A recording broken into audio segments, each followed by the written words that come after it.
Hi there, everybody, and yeah, Rachel, what's up? What's up? What's up? You had something you wanted to say. I didn't want to. I was just gonna say, what is it like being so cool? It's good. Hi, everybody. Welcome to Roll Advantage. So happy to be here for this session of the Tales of Evrand. Let's roll the intro and get started. Welcome you to the world of Evrand.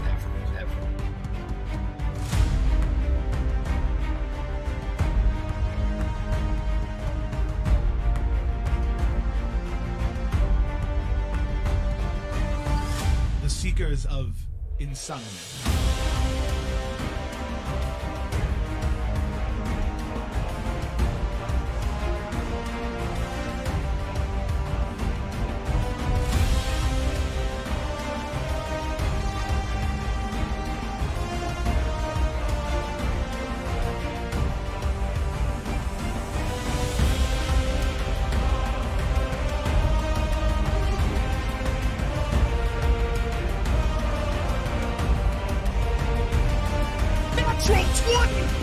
I told you to leave me alone. I could do this. I wanted us to live and I wanted him dead. I am so happy to see you. Every party needs a pooper. Raise the blade! John, are you having fun?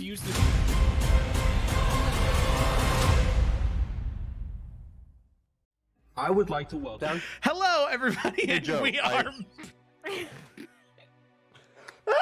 So we're This is he talking. we're here, and Rachel's doing the summary. Take it away, Rachel. Okay. Damn, okay. Hey, it's book 7, chapter 4. Welcome to the Tales of Evrand. Nick. I already said welcome to the Tales of Evrand, but thank you for. I was re-welcoming. Okay.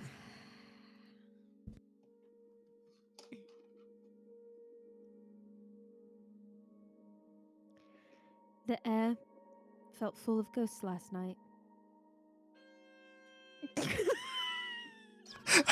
Oh shit! They're there! What was that? Our pizza's here.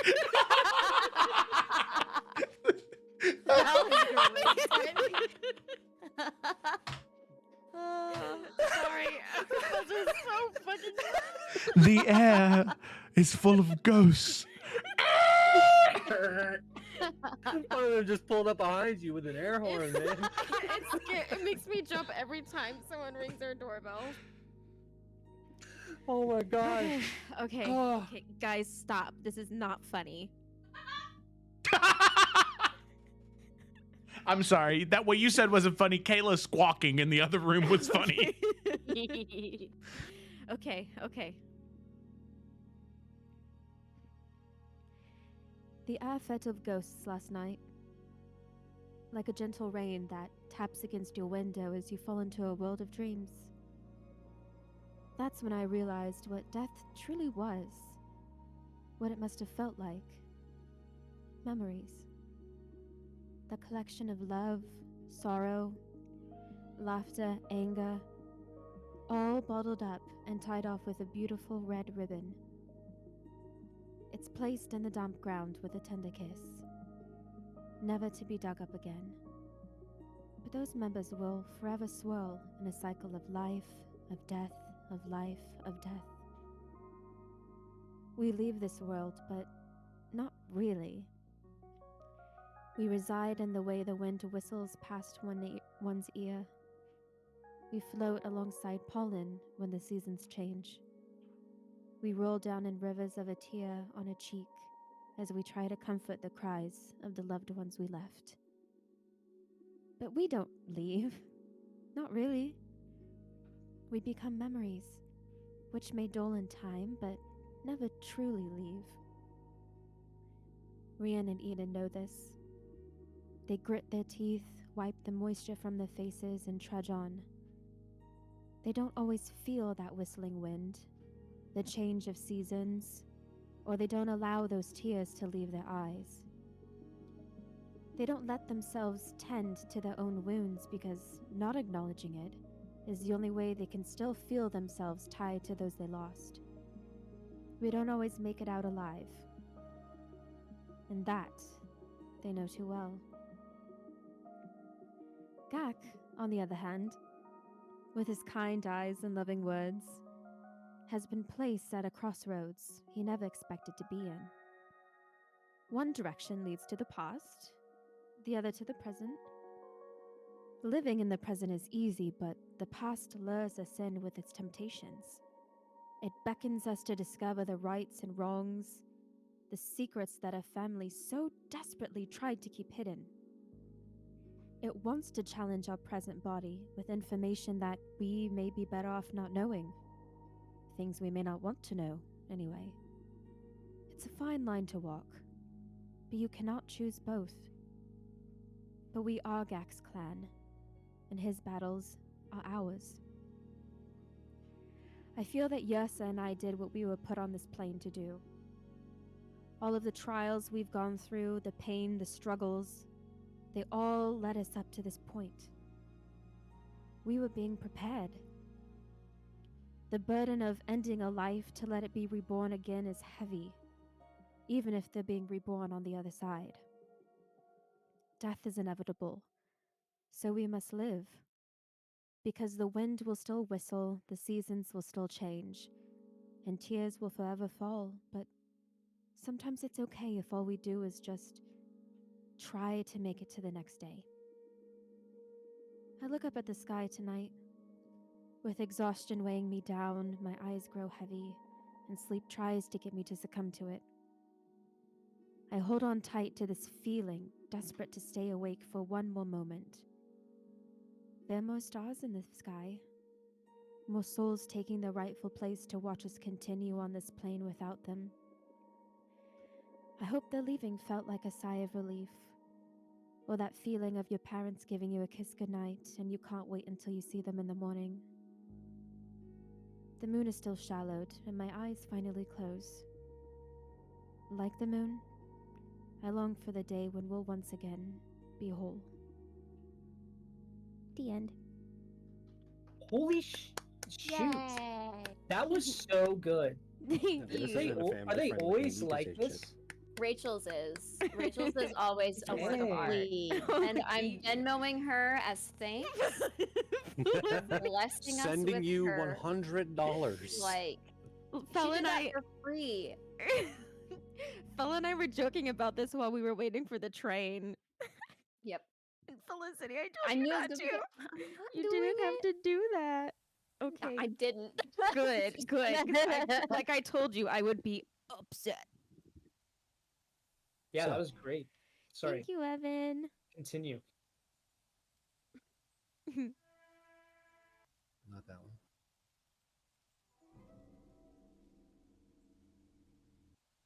Nope. Can't find this one. As we dive back into the game, all of you stand in Dubai. Enid, you just said goodbye, a proper goodbye to your family. Rian, you as well.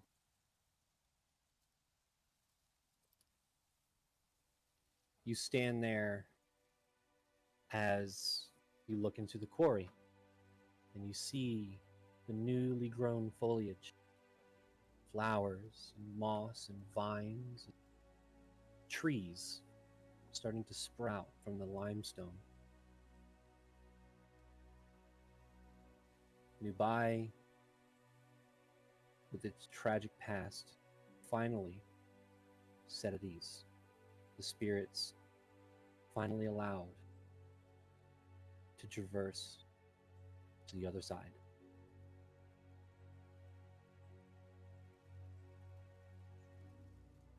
Yrsa and Basil,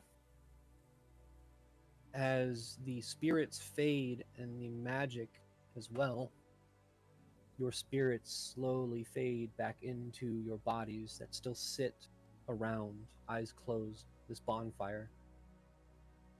And as they do and your eyes open, you feel happiness and joy, success. washed over by immense exhaustion. This was no small feat, and it took a lot out of both of you. So I would like you both to remove half of your HP. You also gain 3 points of exhaustion. For this What? entire 87 divided by 2. math. Spicy. I don't know, man. 3 You- levels of exhaustion. Correct. During this day, you also cannot cast your highest level spell. God damn. And for the next month, you are vulnerable to radiant and necrotic damage. God damn. Okay, I'm gonna need you to type this out in the chat for me. And you guys are all stinky too. Y'all smell out. bad. That is correct.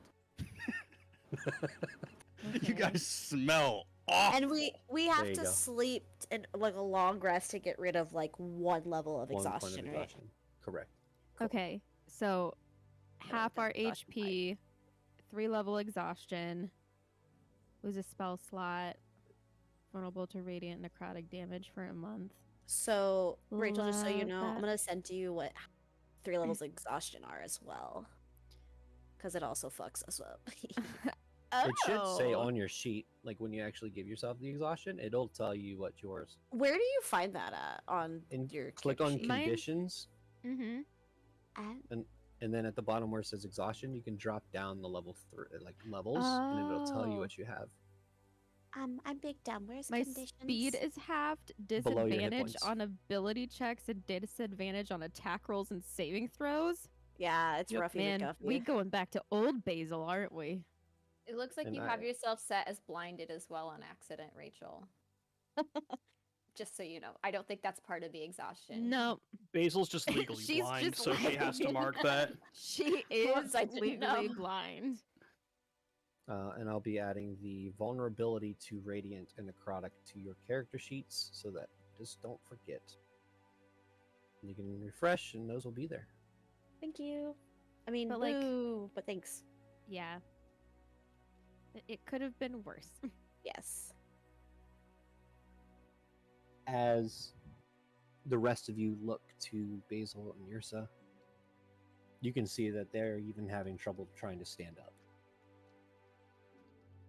Yeah, I think like as soon as they're back in their bodies, Enid, still with like tears running down her face and like shaking hands, she would go to help them up.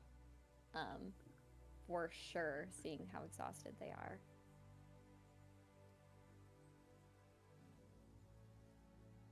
Yeah, Rian would do the same for both of them since, you know, they did this for them. Mm-hmm. And like once they're standing, like I assume Rian would want to hug them too, Yeah. so we can Mhm. just pull into Little big big hug group and hug. cry. Yrsa would just say, I think what's best is that Basil and I get some rest, or we're not going to be worth much on the road. I'm about to drop on this spot as we speak. Well, then let's set up camp. Let's rest.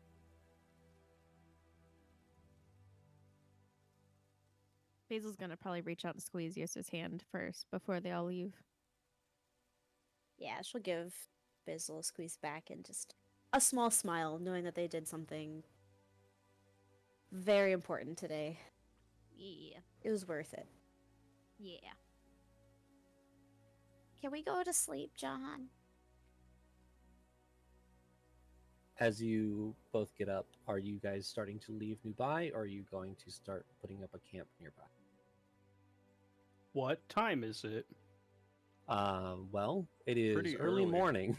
Oh, You okay. guys I attacked you guess. by like Um, sunrise. We can start walking so we get some distance from the town, but Yrsa and Basil can ride on Hikari for the travel. Nice.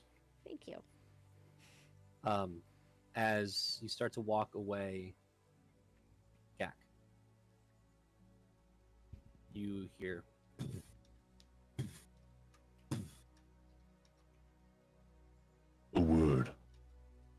as you see Rogar. Oh, hey. Gak will walk over to him.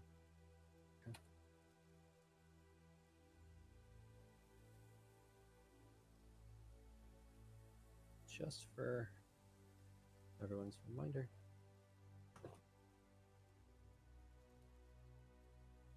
Your clan is strong.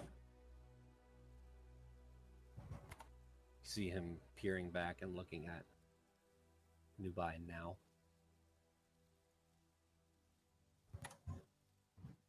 Yeah. We are.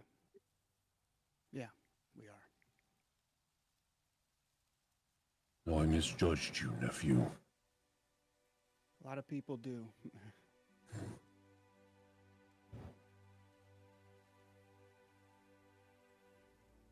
I don't think we're going to be seeing each other anytime soon. You know, probably not. We got some big stuff we gotta do.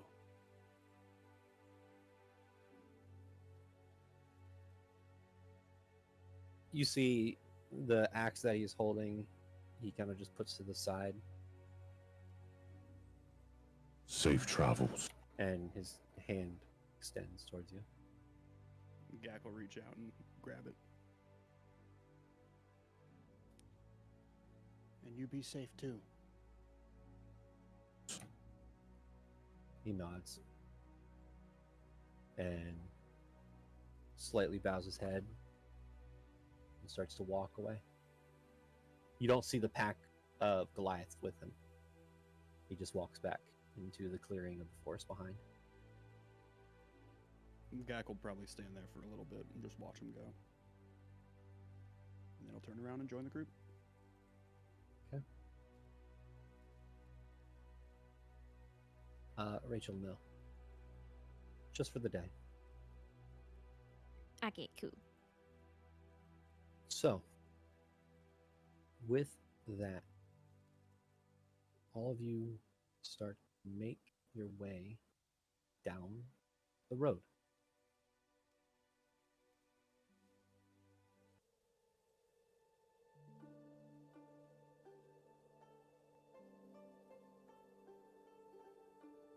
As you continue walking this next day, you don't encounter anything other than merchants traveling by, random folks just on the side of the road. It seems that some of them even set up merchantiles where they are trying to sell goods on the side of the road to travelers. But as you continue, two of your party members, very exhausted, you said they were on the back of Hikari, right, Ryan? Yeah. You do not have any heads turn to look in surprise that there is a griffin walking next to your party. It seems this might be normal, or people are used to magic around here. And you can actually see as you're passing by the merchants and the carts that there are remnants of magic almost in every single spot. Every single small instance you see what looks, some of the carts, the wheels are not even attached. You see some of the carts don't even have horses pulling them. You see runes written on the side of saddles on these horses, and some of these steeds that they pull are not even horses. They are much different creatures, oxen, and almost these aardvark looking creatures, but mixed with a camel almost, as you kind of see them walking through. You start to see the... Go ahead. Oh, sorry. I was going to ask if any of the merchants had animals that it looked like they would be willing to part with or something, if we could try to grab someone just to help with the exhaustion people. Yeah, make a persuasion check. Okie dokie. Or a cart or anything. Just something to... 17. One individual looks like they actually are moving some of their horses from Udhas to possibly another city, closest probably being Parsi, on the right eastern side of the continent. The 17, if you wanted to, you could purchase a regular size horse, not a war horse or a running horse, but regular size horse for about 50 gold pieces. Gak probably looks at the group and he's like, I was kind of thinking that if we do this, we can, and he turns to Yursa, like, we could let the horse go after it helps us get where we need to go. Yeah, I think that's a good idea. It might make traveling a little easier. Does everyone think that's okay? Yeah, that's a great idea. Okay. And we can use the party fund to cover that. Lord knows we got enough money in there. 50 gold. Nothing. Okay, so we have 470. You said it was 50 gold for the cart and all the other stuff. It's just a horse. Just a horse. It's just a horse. Okay. You wouldn't find anyone being able to part with their cart because it's used to actually move things from where they're going. A lot of people don't have extra carts on hand. But I think having a horse horses. and Hikari will help. Yeah. Okay. As you continue on, real quick, just as we're passing these stands, is there anybody selling fruits that are indigenous to the northern portion of Syria? make a perception check. You got it, homie. Perception. Oh. Can Enid assist? This isn't so much to find them, it's depending on which one you choose. Kind of seeing it first. You do see that there are stands of it doesn't look like it's not a market front. These are like stands that they could set up and move very easily. So fruit stand, you could see one person with a cart, almost like those people you see in like parking lots selling flowers out of their trunk. On the back of the cart, you can see baskets of fruits. You do see there are many different fruits there that don't look indigenous to the area, but you do see a couple. Like one basket has this fruit that's shaped like a star, yellow in shape. Another is papayas are over here as well. They are not indigenous to Afira. And a couple of other things, but I am looking specifically for a durian. Okay. I'll say not on the first day of travel, but you would find it probably closer to Udhas. Cool. But again, if you want to do that, you could probably pick one up for a silver piece. Okay, I'll get 2. Okay. I have 1 silver left. Nice. Oh shoot, wait, okay. But it's 2 silver. Oh god, okay, so I gotta break a gold. Minus 1 gold. No, it's okay. And then I'll add 9 silver. The bubbles. Okay. So as you continue walking and continue traveling, you get to a point. Udhas is about 4 days away. You would know this, Rian and Enid. You get to a point on your first day, and for the sake of everything, we're not going to go through traveling 4 days and Night's Watch. I will say during these 4 days, is there anything anyone wants to do? Yes, sir. Okay. Actually have 2 conversations if possible. One with Rian and one with Gideon. Probably the Rian first. Okay. Does anyone else have anything? Or we just happen I also have a chat with Rianne, so Okay. Wait, So okay. we will say on this first night, as things are still fresh, as the camp is set up, your tents are laid, the horse is tied up nearby, fire started. Enid, you can find Rianne. Okay. Wherever Rianne's at, she would just kind of walk over and say, Mm-hmm. "Do you mind taking a walk with me?"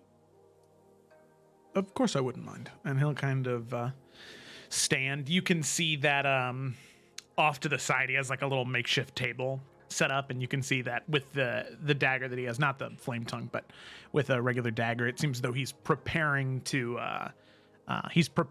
prepare the fruit, the durian that he got. But- As they start yeah. walking, she'll say, "What are you making with that?" Well, durian was always a guilty pleasure of mine. Aida couldn't stand the smell, and neither could Isaac. They both thought it smelled awful. But for me, I thought it smelled delicious. And it tastes like, well, the taste is so unique, but the texture, it's like custard when you scoop into it. Mm-hmm. And it's just this unique, tangy, sour flavor. I love it. So I was going to prepare it and have everyone try it and see if they are either in love with it like me, or if they are, well, if they don't have nearly as good taste as I do. Fair enough. I don't remember it very well. I remember having it, but it's not a fruit I picked up again after a long time. So You may have blacked out because you hated it so much. So potentially. So sorry in advance. that's okay. What did you want to talk about? I'm sure not fruit preferences. Yeah. Did you have a moment when your eyes were finally open after everything? Like, maybe it was for you, like, an overtime thing. Did you have a moment that your mindset and outlook on everything just changed?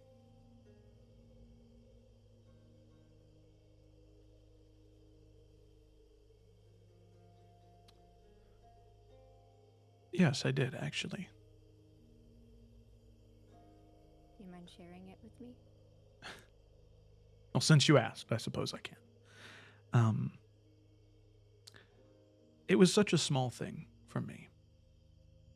After everything that had happened, of course I've said it before, I spent so long wandering, and I was just met with so much cruelty in the world. So much hate. I would try and stop it wherever I saw it. That didn't change anything, though. It didn't change the way I felt. The day I met Yrsa, Lunaria was under attack. The soldiers that had been occupying it, the natives to Lunaria, they rebelled. They attacked back. And the forest was on fire when I arrived, and I don't know, for the first time in my life, I ran towards that flame as opposed to away from it. And I was so used to doing things to help people, to try and make their lives better so they could avoid what you and me went through. I just assumed that I would help whoever was in this forest, and then I would move on. Go to a new place. Be alone again. Have the world be unkind to me. But after everything that happened, Yrsa was finally let out of that cage she was kept in. I was wounded. I needed to stay there for a few days and heal. On the day that I planned to leave, Yrsa asked me if I wanted to share a cup of tea with her. and just talk. She didn't have any ulterior motive. She didn't want anything from me. She showed me kindness. And it was the first time in so long that anyone showed me kindness. That was the moment for me. That was the moment when I saw that things could be different. I had a long way to go, but I knew things could be different.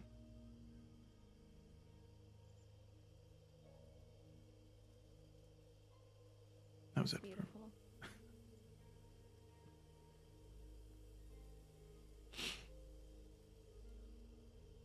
That makes a lot of sense. I mean, beyond just you guys being close.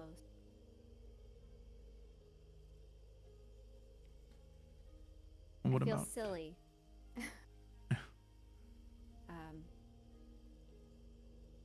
That mine was yesterday. And it's not having seen our families, but that they did that for us. Basil and yourself.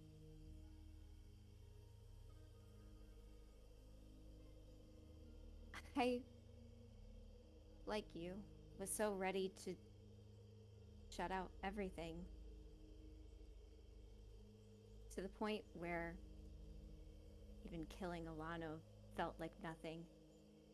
And I was scared again after that. I talked with Gak about it. I talked with you. I was hoping Alano would break something in me. Whether it be make me feel good or sad or anything. Just something. I didn't feel anything. And that was awful. But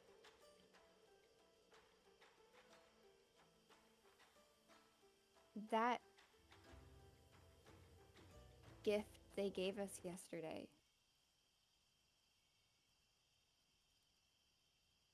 I feel lucky and blessed. So incredibly lucky and blessed. And I want to, I want to give back. I want to be open and love them and everyone here. I'm tired of being alone.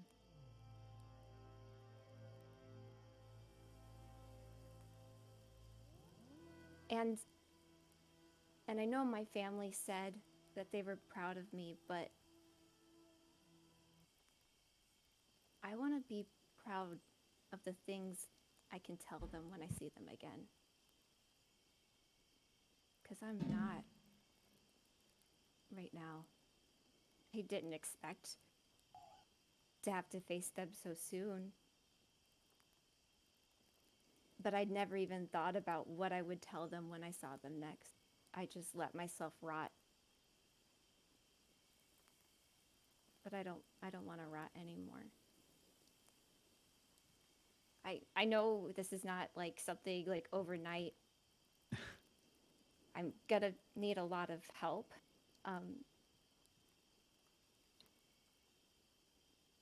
But I am feeling so overwhelmed with joy. And you have no idea how happy that makes me to hear. Healing will take time, of course, but you are surrounded by so many people that are willing to pour that love into you. It will take time, You've already done the most important step. You've recognized that. And you're willing to step out of that shadow and into the light.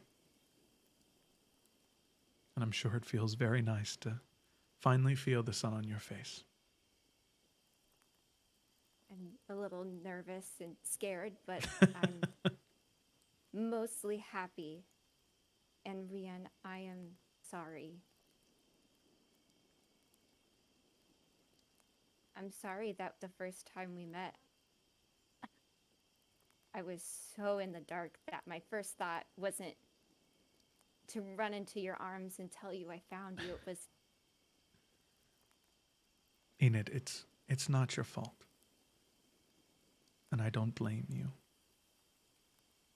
I appreciate your apology. Everyone's very kind, but I'm telling you, I blame me. I need to make things right with myself again. Well, not again. For the first time ever. And I'm going to. I want to. All right. Then I accept your apology. One more thing. Okay. And she's gonna like bring her braids to the front. Along with the journal of writing to my parents every night, basically. And she's gonna play with her hair. I've never cut my hair after that day. It's just grown. And it feels like a weight that I need to let go. But I don't want to do it myself. If you would cut it off.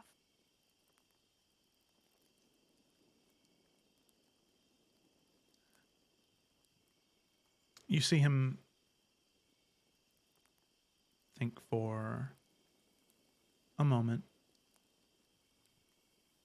and say,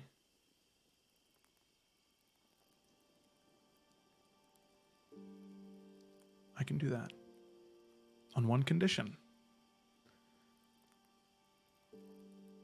What, that I don't cry? No, you're going to shed many tears. It is not a small matter to lose so much hair in such a short amount of time.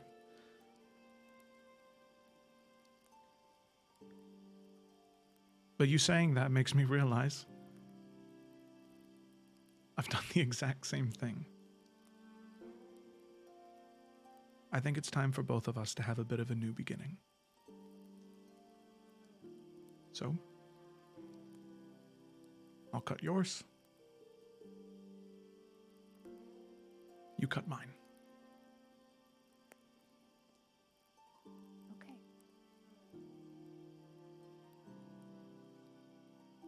Well. My blade or yours? Whichever one has less blood on it. Let's start there. Probably yours. Probably I was mine. gonna say probably mine. Well, Enid will take her braids again and she'll turn around. Yeah, so what are we doing? We doing a buzz cut? We doing a If you wouldn't mind doing shoulder length. Okay, I can the dagger. No, Just for clarification, we're doing this with the sword? Yeah. All right, cool. We don't got fucking haircut. I'm not making you roll for it. I'm not gonna be like, oh, Yeah, it I looks have- bad. But nah, man. Just picture it. It's Mulan vibes. It's Yeah. just no It's style. like we do one little zigzag and it falls perfectly and it's perfect. Exactly. Yeah. Yep. We'll figure Yeah. out the styling aspect later. Hair Yeah. can A be video cut game. again. Just oh wow, it's beautiful. Or It's layered. we're going to a city. She can go to a salon later. Yeah. No, we don't got time for that. You guys cut your hair perfectly. And Rian, how short do you want to go? How long Um is Rian's hair? It's really long. He no, he has Razor. you can see that as he like takes out the pin and the tie and everything, it kind of falls down, and it's probably about down to the Really long. to the middle of his back. Yeah. Do you want the Gak haircut or the Gideon? No, he's probably gonna do beginning of campaign Nalfian. Like I think he's gonna go for the sort of shaved sides, and then just like maybe down to like his shoulder blades in the back. This feels like that part in The Witcher. Sure. Do you want Enid to do the styling part, or is that something you'll figure out later? Like No, you're just cutting it now. I think Rian can have Rian can do the at least the closer to the sides of the head. I was like, yeah. With his own hand. That's a good idea. Yeah. But the big loppy part, you go ahead and do that. But our haircuts are perfect when we return to the party. I was thinking Enid's might look a little bad, but sure. Yeah. People make fun of So- Rian enough. I don't want to invite any more, honestly. There's a I'm cut so scene tired. in which you both slice off hair. And Ching, ching, ching, ching, ching, ching, ching. the both of you, a new beginning.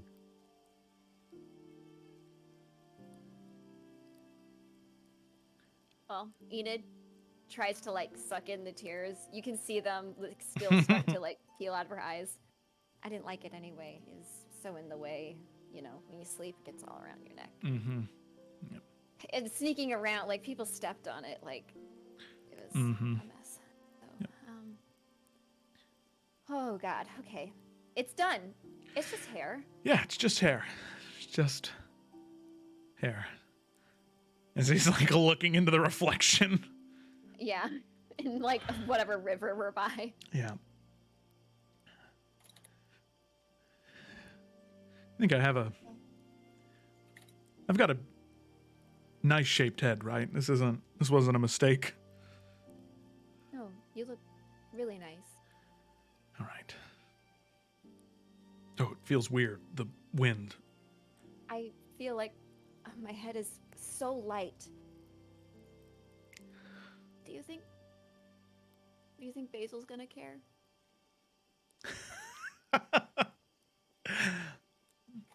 I think she'll love it. I don't know. She has really nice long hair. Whatever, it's done. It is, and you look great. All right. She'll like pull it up in a ponytail because she cannot commit right now. There, if it's up like that, I wouldn't even know. Yeah, Rian will take it and tie it back with the one piece of the one little leather strap that he has. And as they are walking back, Enid will say, "You know, I'm also sometimes angry at you just because I want you to be proud of me. And I know you probably are, blah, blah, blah. You're going to say it, but like, that's why.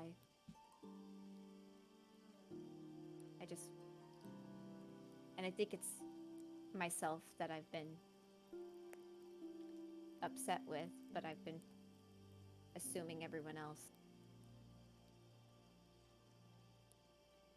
Enid, sees me as way. I know it feels very important for other people to be proud of you and for the things that you've done.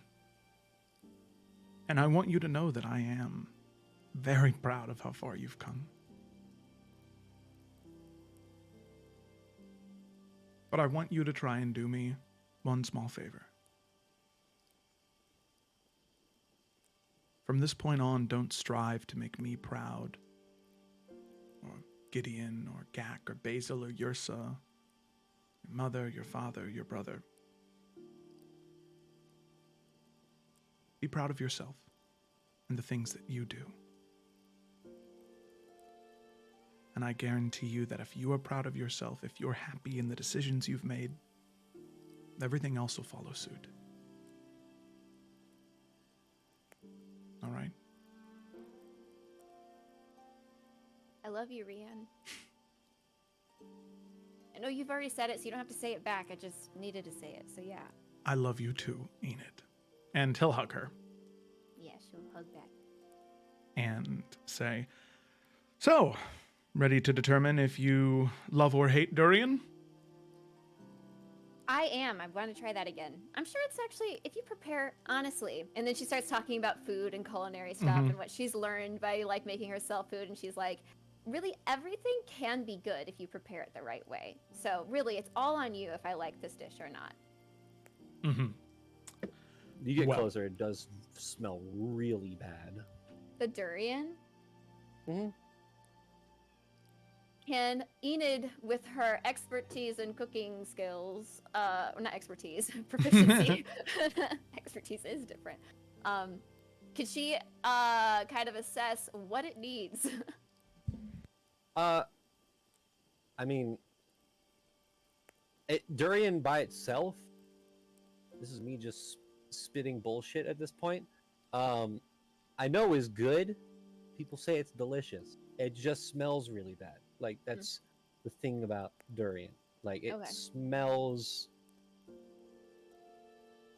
It just smells real bad. There's nothing you can do to get rid of the smell, but it is good once you just kind of plug your nose and eat it. Well, I'll wait to try it with everybody else. All right. Yeah, I think as they get back, Rihanna would sort of grab the platter that he's prepared, and as everybody's sort of sitting around the campfire, he would say, all right, everyone, I have a very important part of Enid and I's culture to share with you. This is a fruit that I love very much.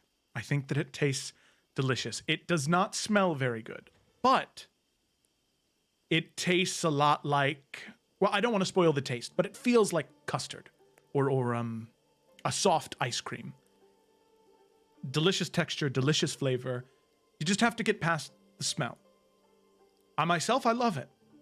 And I would love if all of you would enjoy it as well, but Aida and Isaac hated it. So if you don't like it, no hard feelings, but it's important to me. And considering we're in Enid and I's home, I wanted to share it with all of you.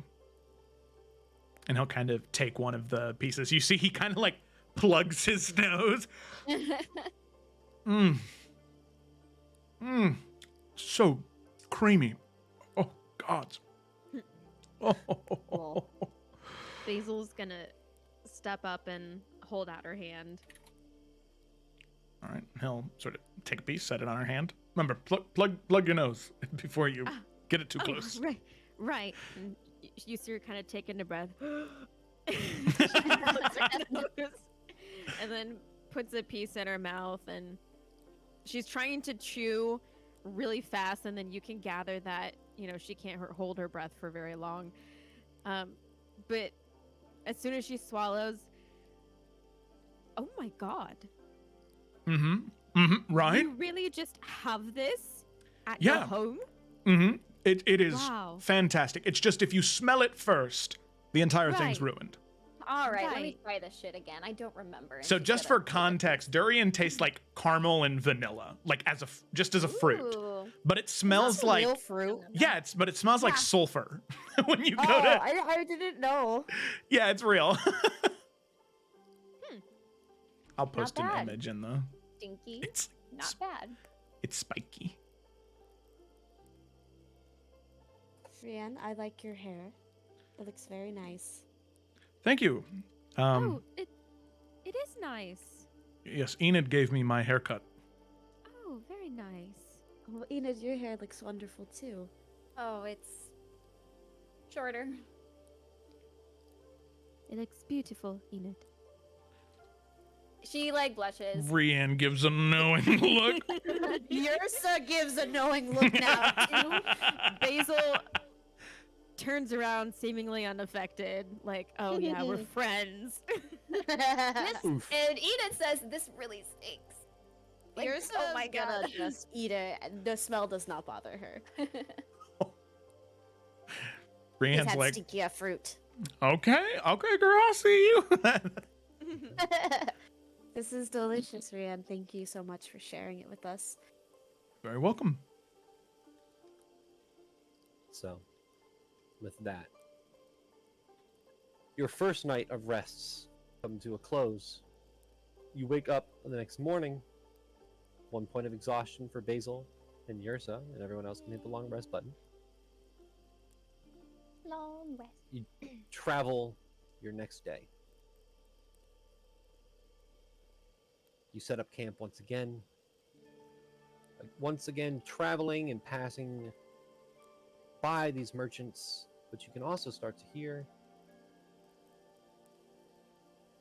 the crashing of waves amongst the mountainside nearby. You can see the sprawling blue water off the cliff near. But your camp is set up. Gideon, you can find Rian. I'd imagine Gideon would try to be on a watch with Rian, because this is definitely more of like a private conversation. Okay. So as the two of them are on watch, Gideon has his pipe out and is smoking a little bit as he kind of just looks around. I get your opinion on something. Sure. As Rian is eating more durian, he got it. That's what he got the second one for himself. Gideon's like 5 feet away from you. He did not enjoy it. He couldn't get past the smell. He'll put the durian off to the side so it doesn't comically underscore whatever you're going to ask him. All right. I've been pondering the nature of healing as of late. If someone requires others to lean on to heal, have they really healed?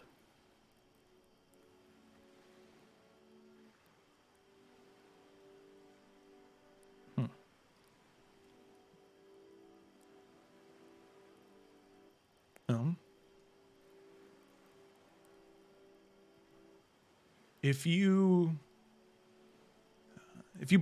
break your leg and you use a splint to heal the wound and cause the bones to reconnect, if you take the splint off, is your leg still healed?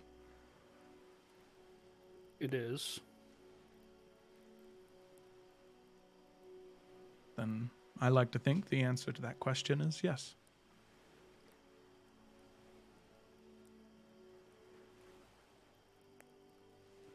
Do you think you've healed?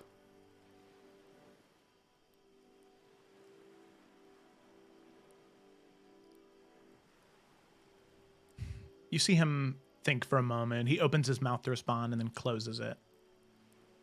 And then eventually says, before we arrived in Syria, I thought I was healed. I thought I was better. It wasn't until I spoke with Aida and Isaac again that I knew that I was. Or not was, but I finally could fully heal. I guess in the same way that you can put a splint on a leg, but it can still get an infection. I still had rot in me, gnawing at me. But now, I really feel like the poison is removed. The wound is closing, and I'm finally learning what it means to be at peace. And it's beautiful.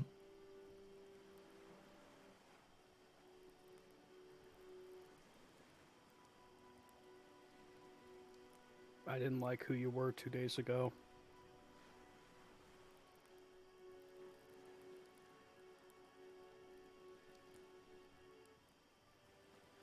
I didn't like who I was either. It reminded me of a man that I used to be. I do not like that man very much, and I'm very sorry that you had to see him, that you had to see that part of me.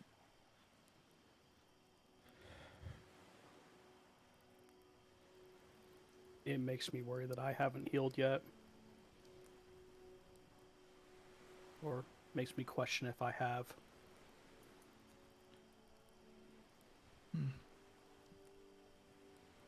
What do you mean?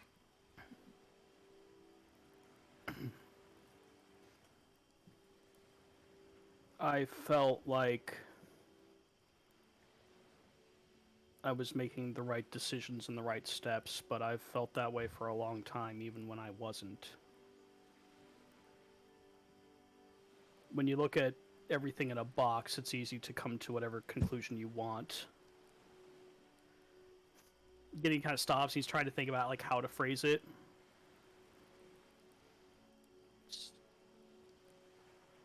Take Lot, for instance. I felt I was very right at the time, and now I don't. Take my hesitation to trust to speak like this, to have an honest dialect. I think I've improved. Take the fear of being abandoned or left alone again.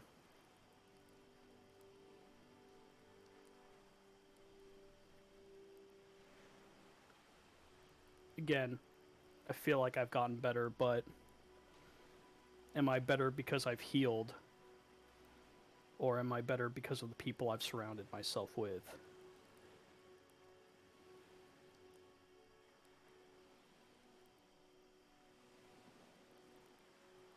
Why can't it be both?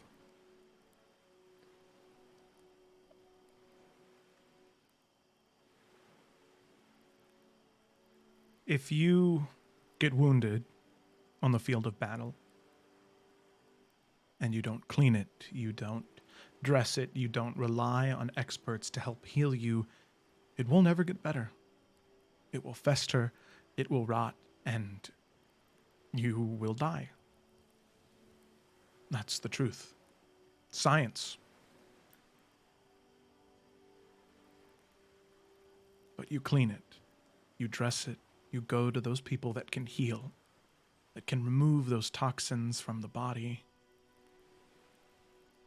It doesn't make you a lesser warrior or less strong of a person. You are able to get back out there, to continue fighting whatever fight you have to, because you had those people that you could rely on.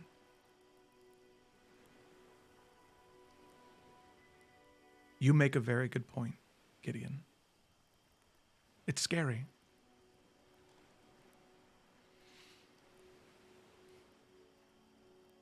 But I know that if this adventure were to end tomorrow, and we all went our separate ways, and in a very sad twist of fate, I never saw any of you ever again,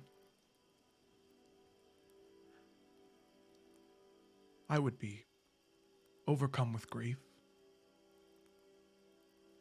But I know because of what we've been through, that man I used to be, I would never become again.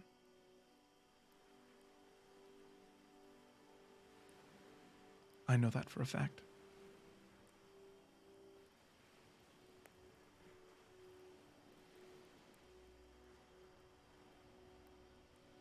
I just wish I could speak with such confidence.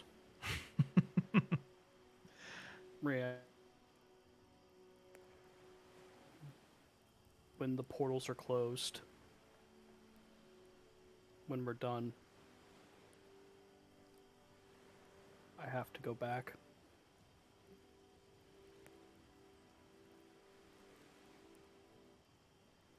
And I know that all of your places are here.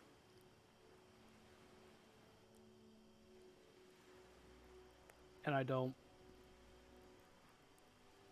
want to become who I was again.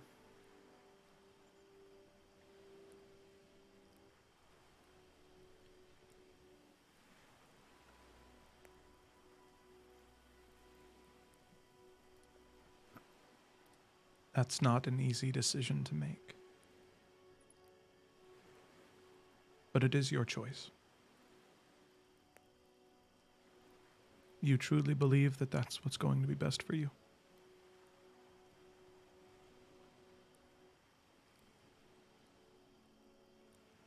I think I owe it to a lot of people, myself included, to try. Eventually, I think all students have to prove they learned something.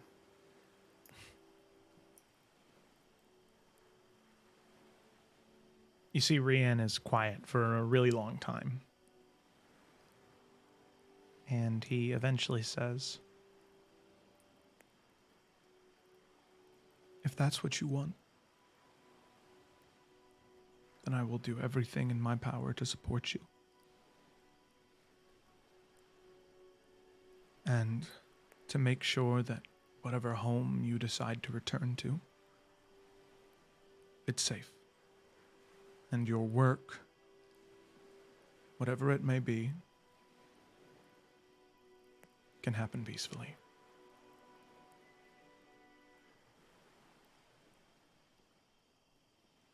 Thank you, Rian. You're welcome, Gideon.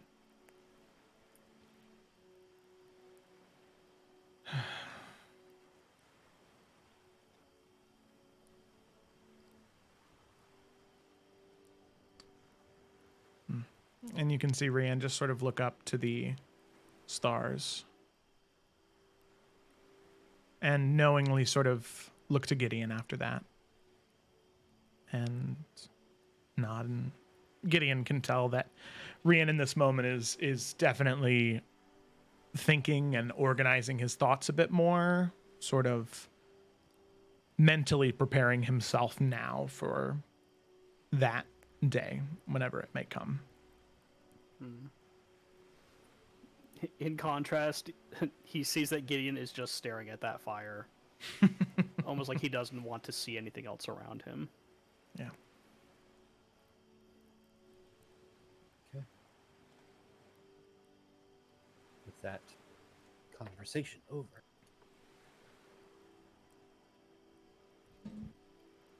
you gather your things once again.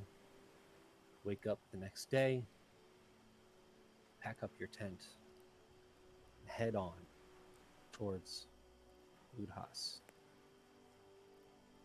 Now, only a day away, cresting over a hill, down below you can see the large city that is Udhas.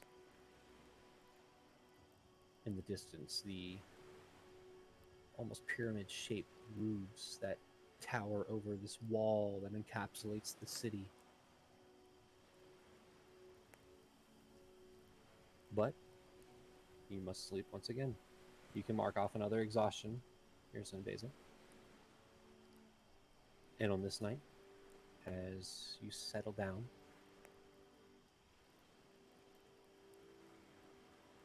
Enid, you are able to find Gideon. Cool. So maybe they're on a watch too, while everyone's resting before we go. And Enid will sit next to Gideon, assuming he's not opposed to that. I don't know why. No. Yeah, so she'll sit down next to him and say, "Hey, so I want to check in with you, because I know a lot has happened for a lot of us, but especially you.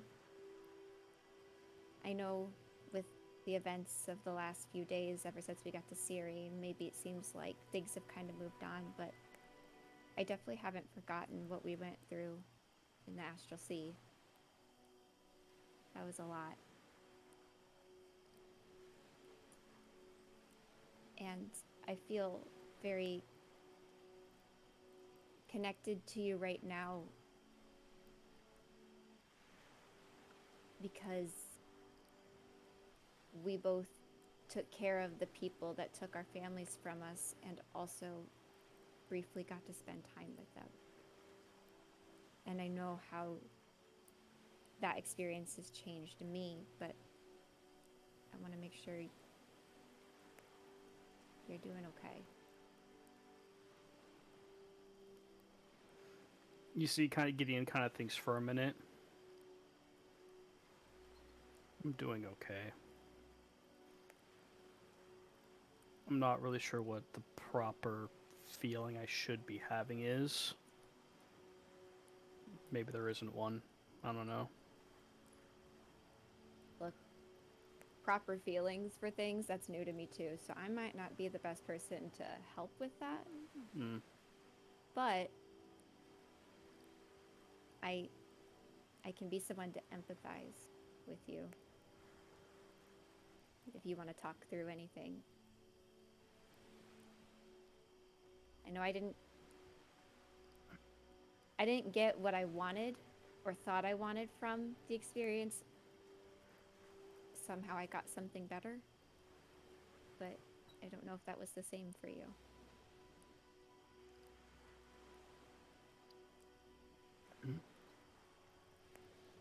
It's complicated, right? It's been such a rush of things right around when you joined, really. Dying, coming back, learning that I wasn't from here, Ishna. It's been hard to process it all.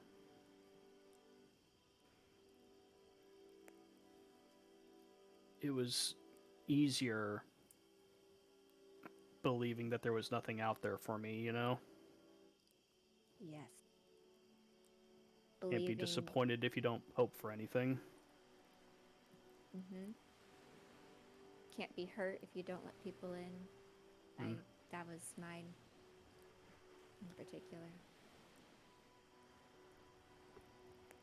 I don't really have an answer for your question, honestly. I guess I look at it as I got an opportunity that most wouldn't have been able to have. And I have more options and more choices, and I have more knowledge with which to make my decisions. And I think that people should always be grateful to have something like that.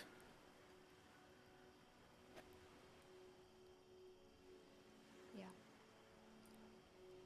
If it's all right with you, I was hoping we could talk about us. Yeah.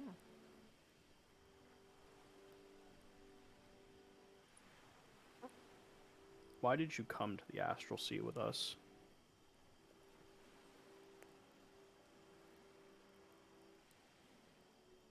To be perfectly honest, 2 reasons.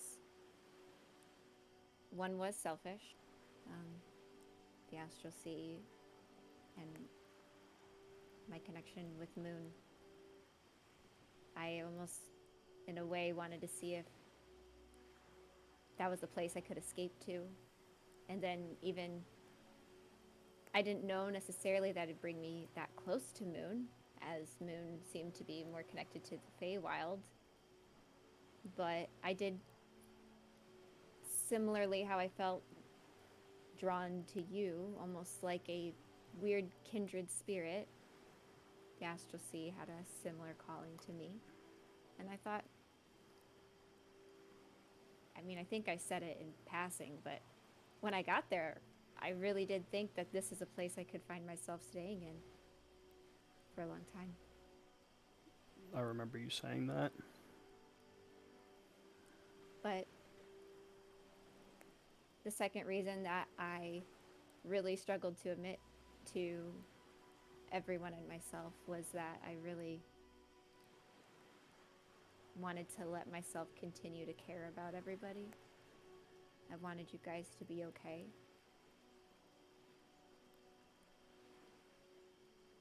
I have had a lot of different traveling parties, but it wasn't just Rian that made this one different. You all are really incredible and special to me. I feel like each one of you has opened my eyes. But in a way, I feel like I have the opportunity to help you all as well, beyond just saving the world.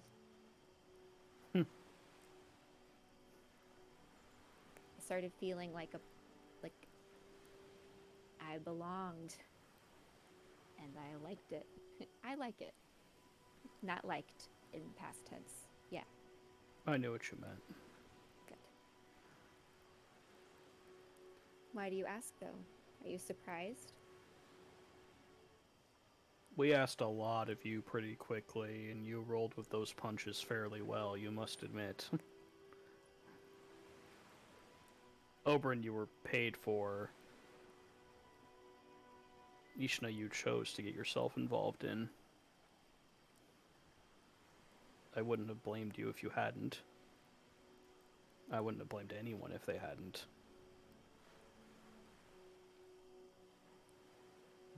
But in truth, I owe you an apology.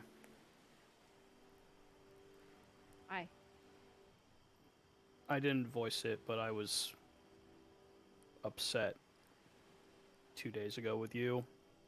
Brienne as well, but P and I have already spoken about that. Well, I can't blame you. I was probably not the best to be around. Probably didn't like me either. I was unfairly looking at you, though. The truth is, Enid, you're a rather new experience for me. I think you're the first person that I really trusted when maybe they didn't trust me back yet.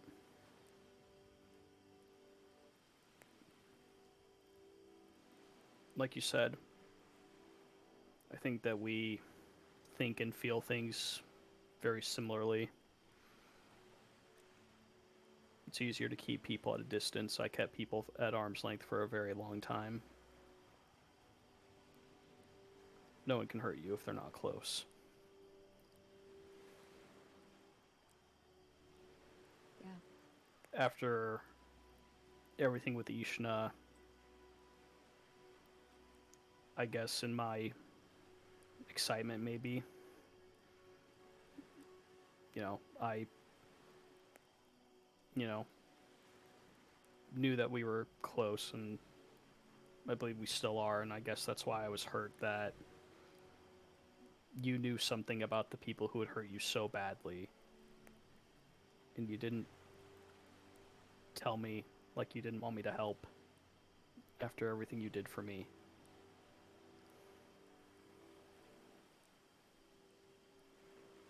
Yeah, I can promise you it wasn't personal. I know. Like I said, I was being unfair. No, you weren't. You really weren't.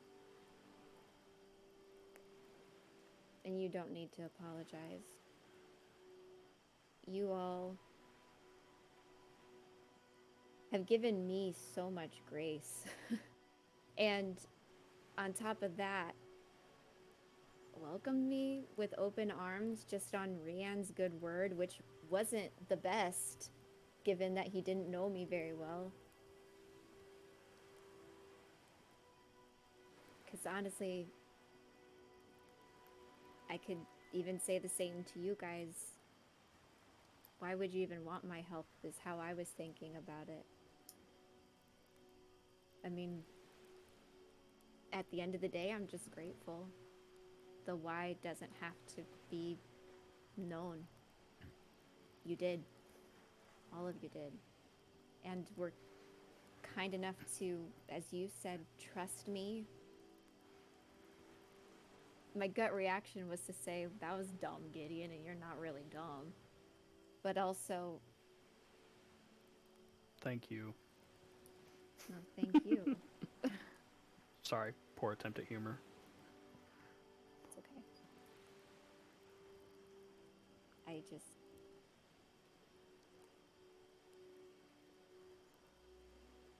I'm surprised by you all constantly. And you all have really given me the space to finally let these guards down. So, thank you. I can't speak for the others, Enid, but I think you're surrounded by a lot of people who look back and they're not proud of who they were.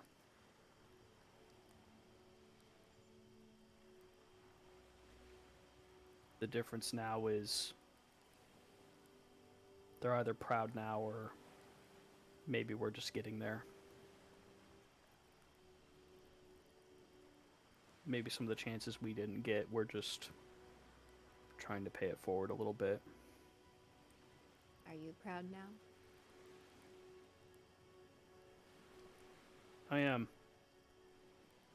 I still have a lot of work to do. But that's the thing about progress. It never really stops. My gut reaction again is to go, ugh. But you're right. Do you drink? Yes, frequently. She gets a bottle of something strong. He'll I don't have take a glass. Oh. I don't have one. We got. He pulls out two. Oh, oh, okay. look at That's you, fine. Mr. Prepared. Always. That's true.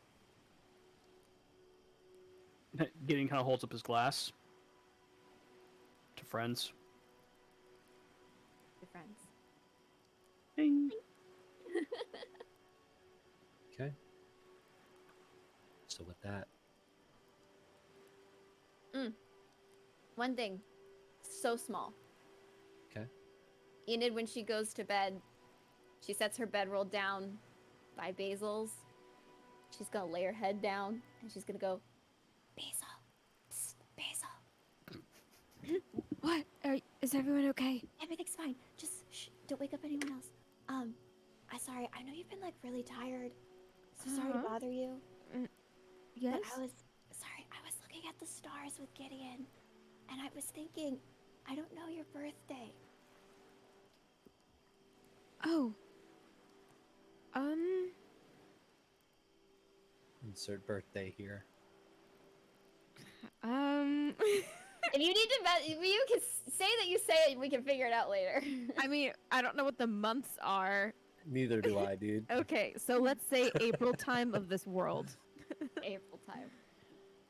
Okay. I'm gonna have to do research later. Why? I was just thinking about it. Oh. And your favorite color's pink. Yeah, I love pink. Okay. Are you okay? Yeah, I'm actually great. Sorry, I just was thinking about it. Oh.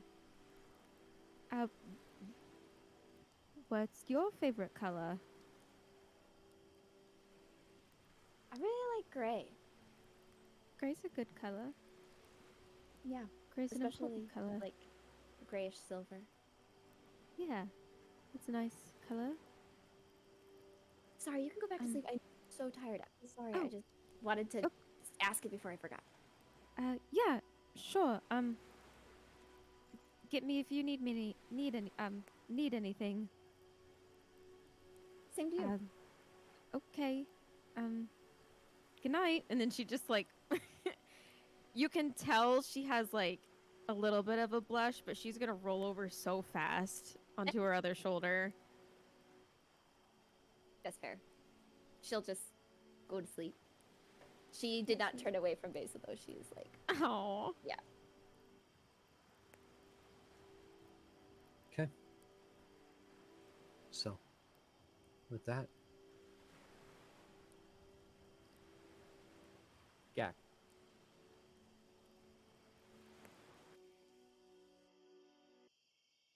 On this night,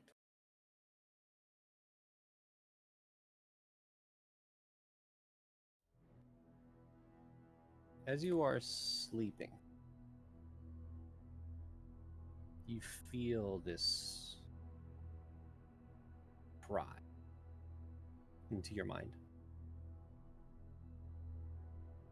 You, having a great, wonderful dream, just start to be pulled from it. into darkness.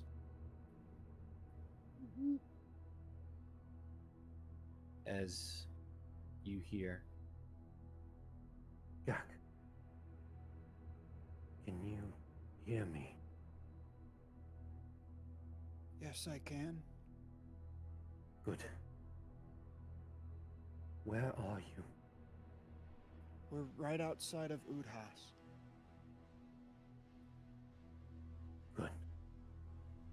And you see under your feet looks like stone starts to coalesce, and standing across is Azirin. You could feel that you were close. How many more days? I think we'll be there tomorrow. Good. Then it is time. He looks towards you and walks closer. You are traveling into my home. A place that I spent quite a bit of time. I need to know. Are you prepared? Not for what is there, but this is it. You can change everything.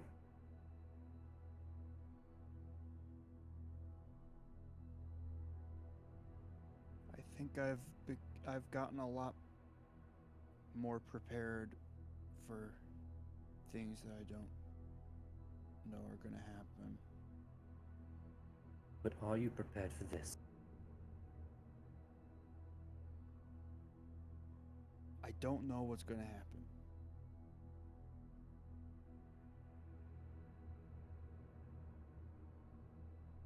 If you complete this task, if you are able, then there's a possibility to save our people. To save Ventus Ferrum, to save the people of the Okunai.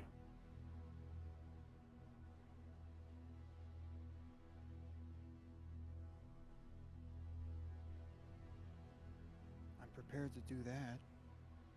Good. Because that is what we are trying to do.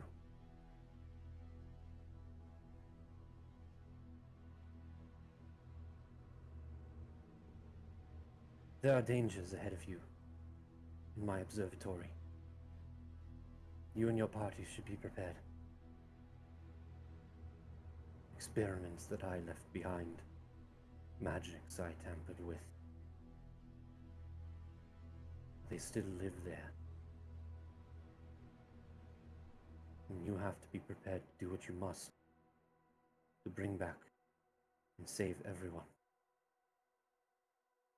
When one of the first times that I went into the book, I got to see what the city was like back in the day, and there was a bunch of magic that I've never seen before and I still haven't seen. It was like old magic, like a different type that's been lost. The stuff that's in your observatory, is that some of that magic? Do you have any advice or anything? I mean, you've seen through me and stuff, like what kind of magic is now. Is there anything that we need to know before going in? There are ancient magics that reside within the observatory. Things I created during the Age of Arcanum.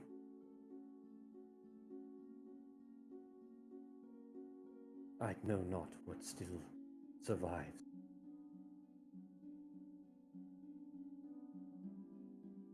I need you to promise me, Gak.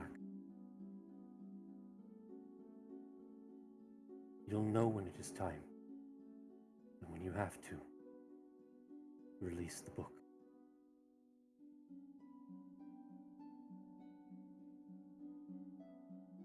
Promise.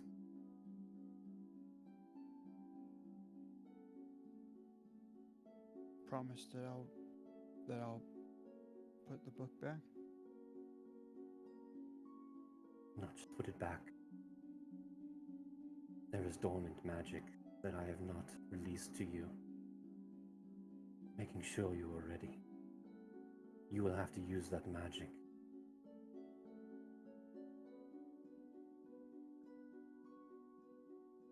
You promise? I promise. Good. And with that, feel a shift as you see him smile as you are drawn out of this dream. Gak, feel this slight tinge on your skin as you kind of wake up. Doesn't burn or hurt. It's like this creeping feeling as you watch on your arms the book glowing in one hand. Wasn't there when you went to sleep. You see these runes up your arms, and you watch the book shift into what was a tattered leather book to now have runes carved along it. Its shape becomes more square. The book is awakened. And now you have access to a little bit more magic. You have a +2 to your spell attacks and saving throws, bringing your spell attacks to a 10 and your saving throws to an 18. Now, instead of a 30 or lower for Izaren's help, it is a 50 or lower. And once per day as an action, you can cast the spell Firestorm.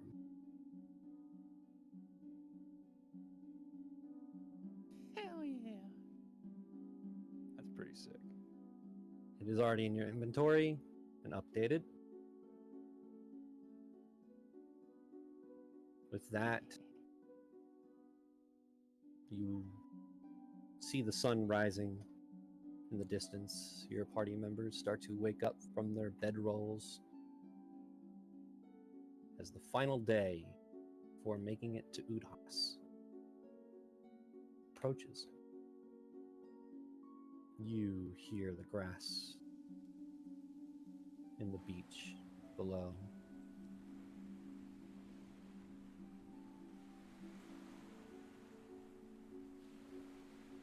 Is there anything else before you guys get to Udhas you would like to do? No. Okay. With that, you travel.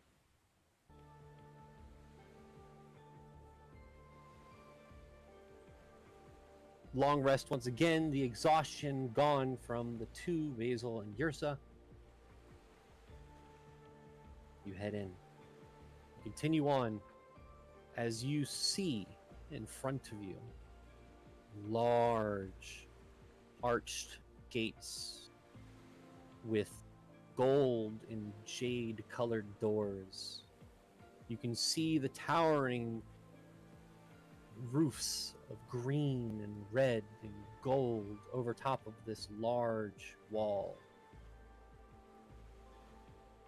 You see these guards. They don't ask for any clarification of why you are here. As you approach, you can see they just open the doors. But these guards, dressed in green garments adorned with gold and bronze armor, helmets where all you can see is their eyes, and in the center is an engraving of a fist in green, as you see what Rian and Enid would know as the Jade Fist. As you walk into Udhas,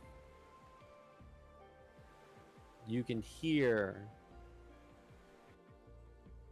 the bustling streets and markets around you You can see and smell the food being cooked around, the lanterns that are strung across from building to building, to get a better understanding of what you're seeing.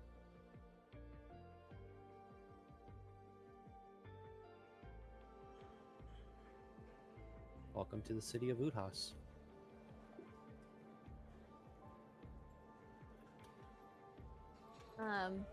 I'll say just for flavor, Enid's pretty giddy at everything and is probably geeking out with Rian and Gak if he's familiar with any of this stuff too, like just like the food and the culture and everything.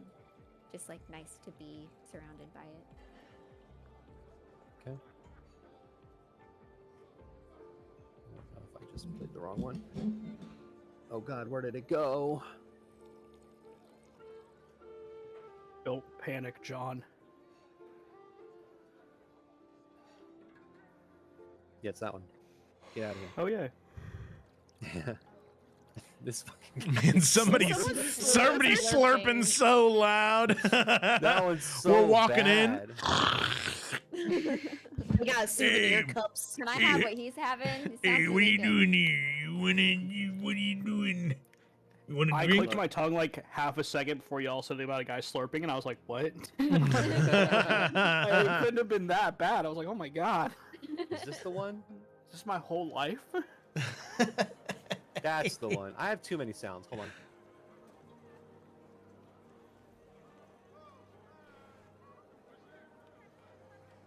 There we go. All right, I got over encumbered by sounds.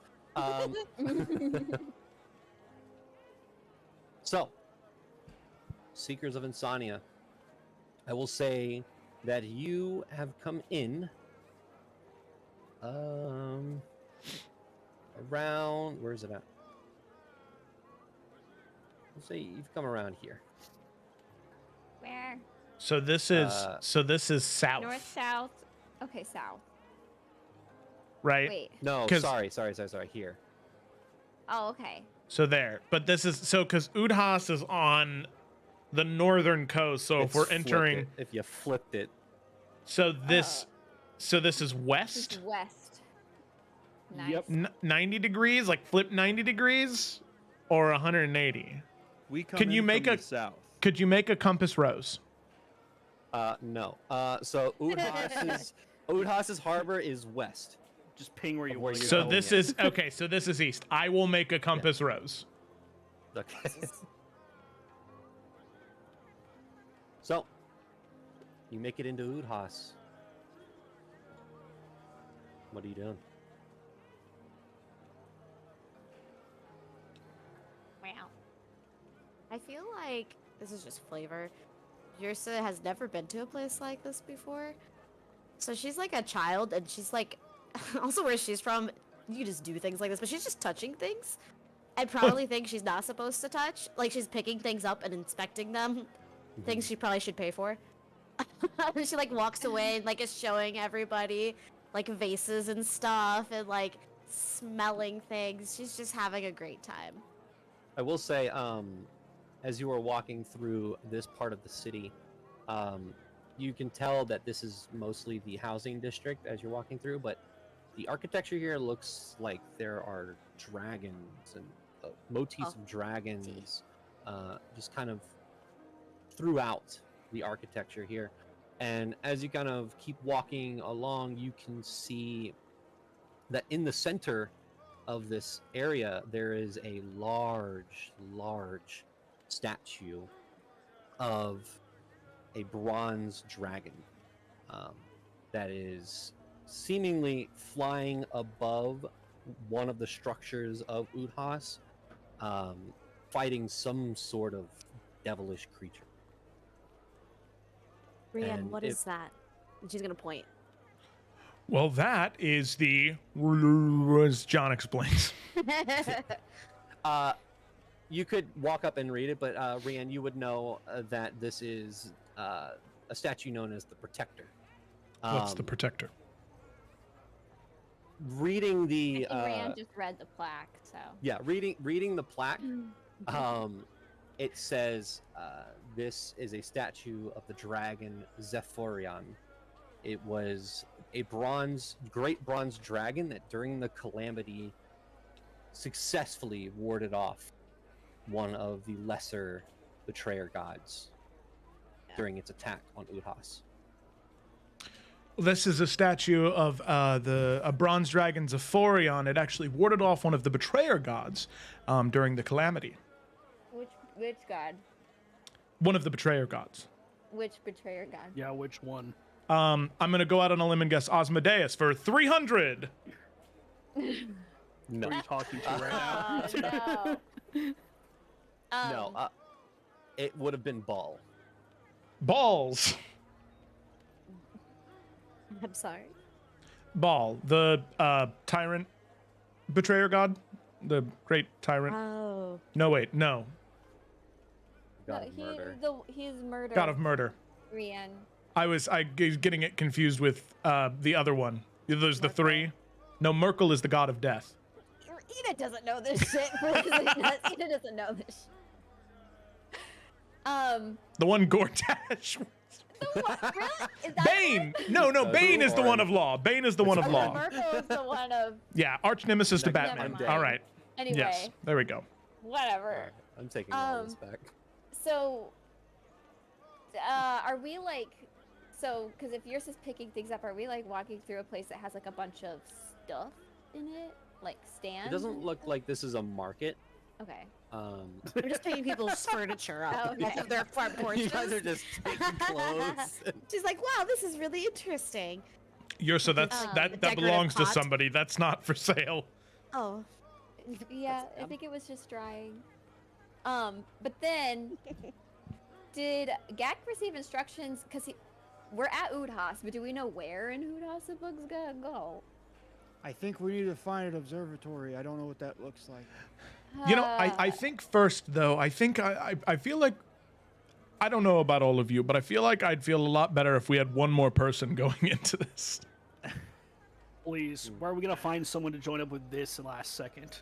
No, I don't think so. John, I'd like to There's find optimism. Evan's character. If you guys are going to the fucking observatory. I think we should go to the observatory. That's what Gak just said. I heard you, Gak. Listen, sorry, I'm all in my head about Zephyron right now. Yeah, Rian heals, and all of a sudden he doesn't listen. Okay, Gak, you know what? Actually, I think Well, So, while you as guys... you walk through the Dragonspire district of Udhas, you start to walk southward, talking to some nearby guards. They point you in the direction as you start to walk towards this area.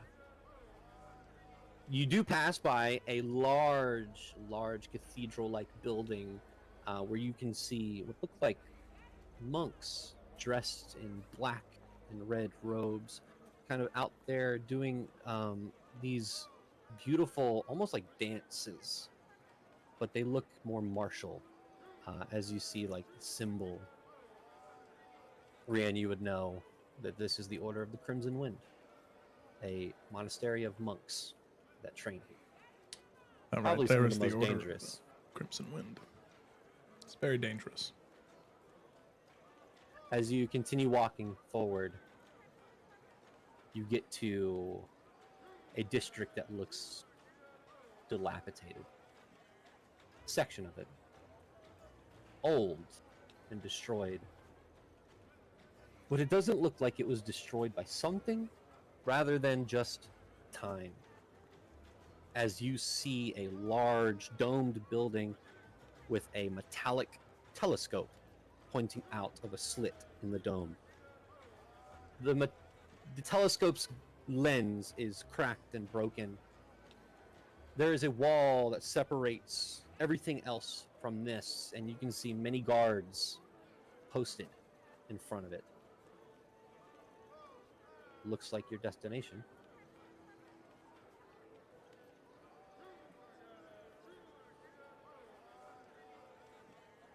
Well. Know any fun facts about this place, Rian? Let me think. This is Shaper's Tower. This is the, remember now, this is the Shaper's Tower. Uh-huh. This is not putting. You didn't know who it was, and Joe. You did not know this was where you needed to go, but this is a part in history that was left behind. This is one of the only remnants of the Okunai civilization that still exists intact. And you know that this part is heavily guarded because of his historic value. There's people in this part of Siri protect their history. So But- is it? Sorry. Go ahead. Is it a place people can visit, or is this like a restricted area, kind of protected? Do you talk to the guard? Enid will talk to the guard. Okay. She'll start, or actually, she probably would just start to walk through, just like, well, this is where we need to go.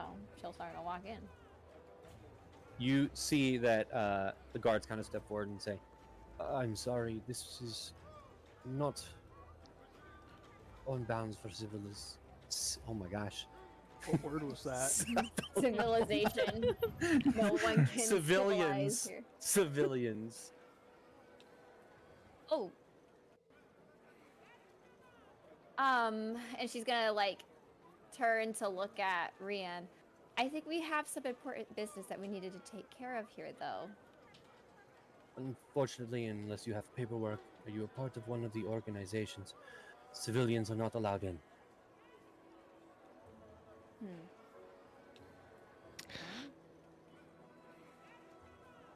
If you would like to probably fill out paperwork, then you can go and see the captain of the guard. I'm highly unlikely that you will receive such papers.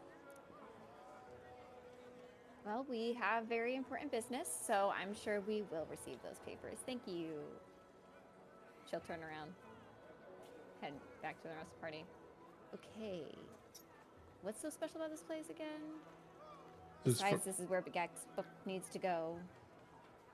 This is one of the only remnants of the Okunai people within Udas. Well, So it's Did you show them your sword, Rian? that's what I was thinking, but I'm afraid that if I show them that, they could also think that I stole it. I think that, and if I tell them the truth, it doesn't sound real. Yeah, you sound like a nut job. True. At this point, you start to hear metal clanging,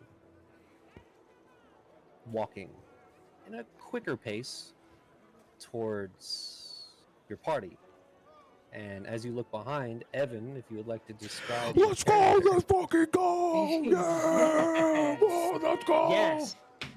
All right. So what you see is about average height, a Ladrin, elvish-looking character. He has normal, above normal, golden skin, golden eyes, some short golden hair. There's probably a picture somewhere.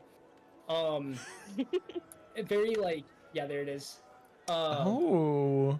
What a cutie. What a cutie. Yes, yes. So you might see some things about him. You might see some scrolls or packs that he's carrying. Definitely like an adventure of some sort, or at least someone who's traveling a lot. He has like a curved, I described it to John as like a Dothraki looking blade slung around his waist. And you can tell he is super bags under his eyes, but trying to be positive as he comes up and he says, "So, looking to enter the observatory, are you? Good luck. I've been trying for weeks. Or, it feels like weeks. Well, Do you know why they don't let people inside? to be honest, I don't know. It seems this badge doesn't carry as much weight here as it does in the college." And he kind of shows this little signet or emblem, or yes. Oh, you get all the artwork. Look at you.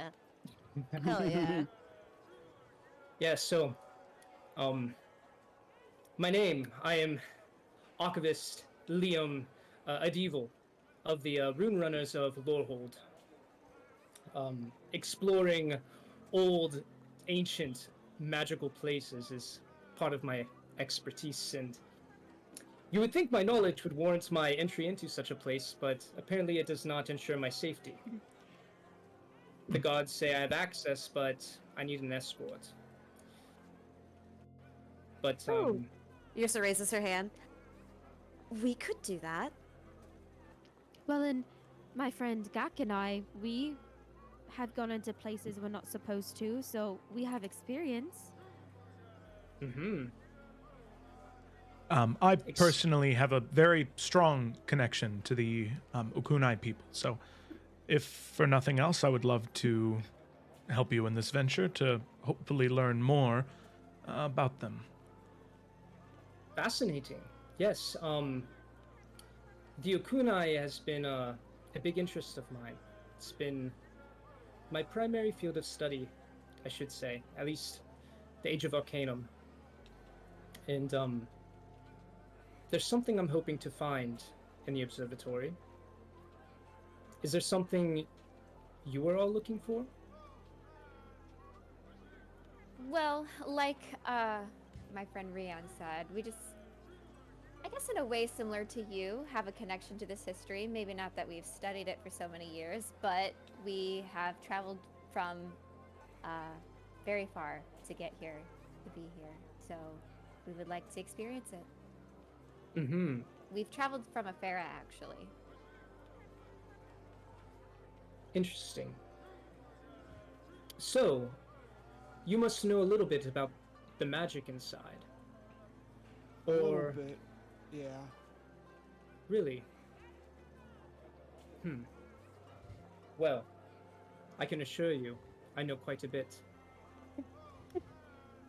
The Shaper, the Archmage, Azarin.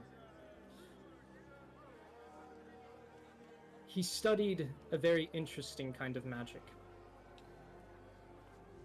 While I do need an escort, if you're looking to go in there, you're going to need a guide. And I can help you traverse this, whatever it is Azarin has left behind here. But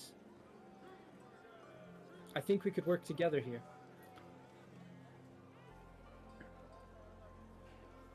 I think that, provided everyone is all right with that, I think that that sounds like a great idea and a good partnership.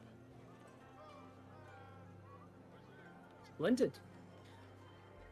But if we are going to partner, I'd love to know your names. Yes, Rian Basara. It's nice to meet you. Just going to shake your hand. Enid Salah offers her hand. And we all introduce ourselves. Good job. Okay. So, as now, all of you kind of gather around Liam, you lead the party back to Jade Fist as they look toward you and say, "Not again, Liam. You know that you need an escort." Look what I have here. Hello, I Lady have... Escort. Yes. And this time, they are not drunkards. Are any of you drunk? I should have checked before we approached the gods. No. Beginning to wish I was.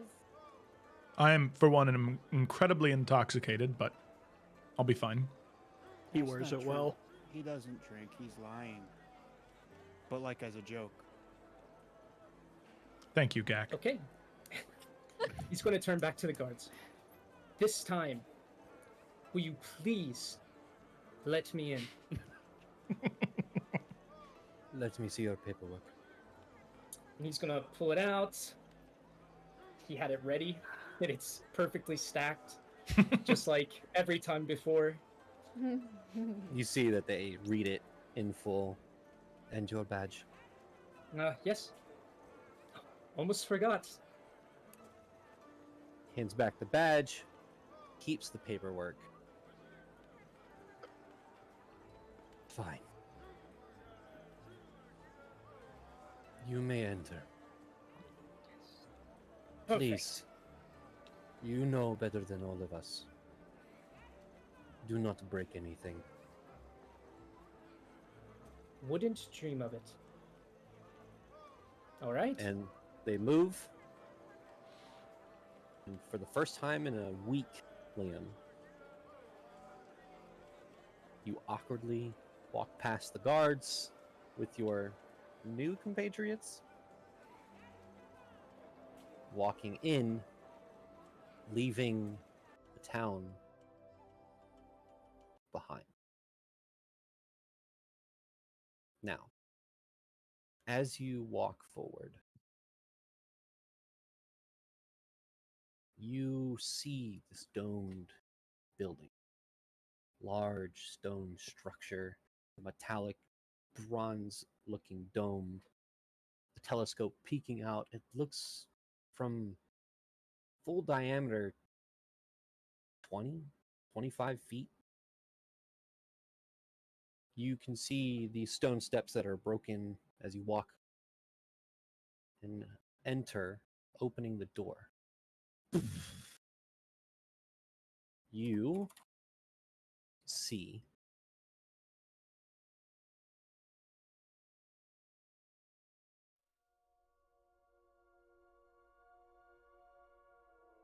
a dust-filled hallway that leads into a circular chamber where you can see astronomy tools, small bits and bobs. You continue walking, looking around, until you walk into a large room. You step into the observatory room. An air of ancient reverence immediately envelops all of you. This vast circular chamber bears the mark of half millennia. You can see that it stands to the testament of quests of knowledge. And in the very heart of this room, you see the majestic but time-worn telescope. Once polished metal now bears a patina of age, and the intricate carvings upon its frame hint at lost craftsmanship. Directly beneath this relic, the floor is graced by a circular mosaic dial. Each tile slightly faded, yet still vibrant. You see one of these tiles depicts just a singular circle engraved. Another one depicts what looks like beings descending from the heavens, attacking beings from beneath. You see a symbol of 4 large, abnormal, and abstract creatures carved into the stone. You see a symbol that looks like a bright light in land. Another symbol of those same beings that descended from the heavens, jumping away from the earth below them, leaving. And lastly, you see a symbol of floating cities and magical aura. You see symbols that represent the chronicles and the timeline of the world. You see the dark wooden shelves that grace this room. They hold countless volumes, although look as though if you touched them, they'd probably disintegrate. You see all manners of astronomical tools tarnished by time, and there's this scent in the air of old parchment intermingled with musty age. As you see, this room that you might not have lighting to. Not yet. Oh, Ooh. is that a piano? So, Oh, symbol. you all entered the chamber. What do you do? Now, listen. You may not realize, but it is a great privilege to be in the observatory. I've been waiting an entire week, and I will not have this opportunity wasted by someone stumbling, breaking, tripping, falling upon anything in this place. If you see Enid some, puts her hand out, not touching a vase, but like about to. Enid. just one thing at a time. Let's just. We won't break anything, we promise. I'm Right. just joking with you. Yeah, we'll be careful. Promise. Okay. So Liam's gonna whip out these half-rounded glasses and put them on and start looking at some of the scenery. I love him. I will ask, I know that the map doesn't show it. It is almost pitch dark in here. Aside from something I didn't note is when you walked in here, there were some torches on the wall that lit up, Ooh. but not enough to make this room visible. And for Gak, you basically see none of the mosaic that I described. But I know that some of you have some light spells, so if someone's dying in busted. I They saw told you not touch to that vase, Enid. Yeah. Enid does have the light cantrip, so she'll stand next to Gak and cast it on. Actually, what would Gak like the light to be cast on? Because I can put it on an object.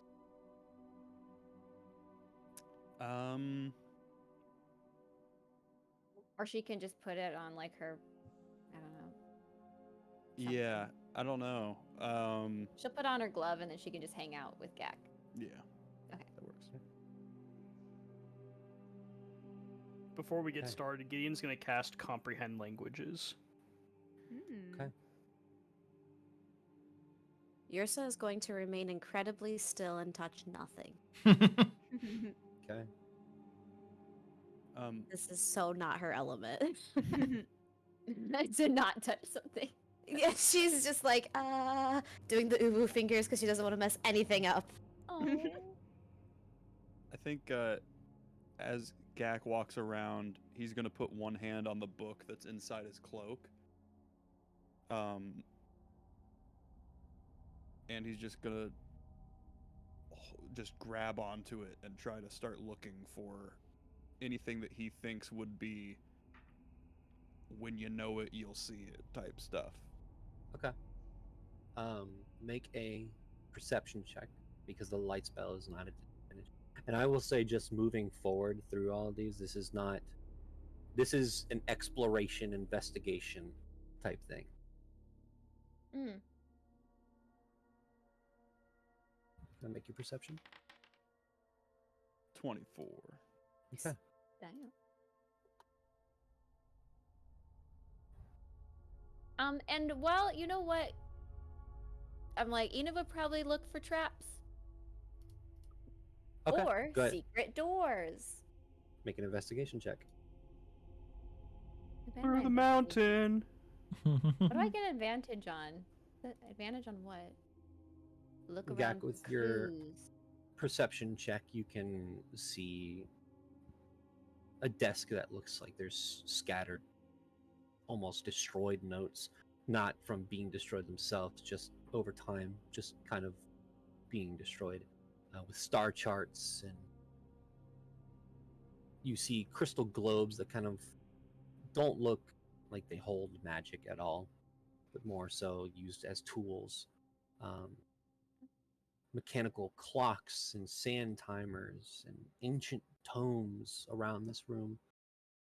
You can see in the other room as you're looking around this weird structure that still slightly holds magic inside, but with a perception check and your knowledge of Arcana, doesn't look significant as much so as it's a display piece that displays the stars above. It's kind of like glitching, kind of staying in place. But going back to Enid with your investigation check. I guess I get advantage from this thing called incisive sense. Sorry, I just want to explain where that came from. Okay. The room doesn't look to be trapped. You can tell it is not trapped. Gak, as you are kind of walking through here with your 24 perception, you walk over the disc of mosaic. And as you kind of walk over again, your foot kind of barely clips onto where the floor is not the same height as the mosaic itself. And as you kind of look down, you can see that around the mosaic, there's almost but a centimeter that separate the two.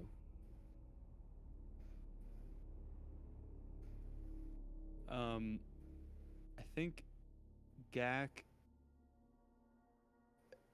Man, I don't know if this is a good idea to do this yet or not, or to wait. Well, it lasts an hour. Okay.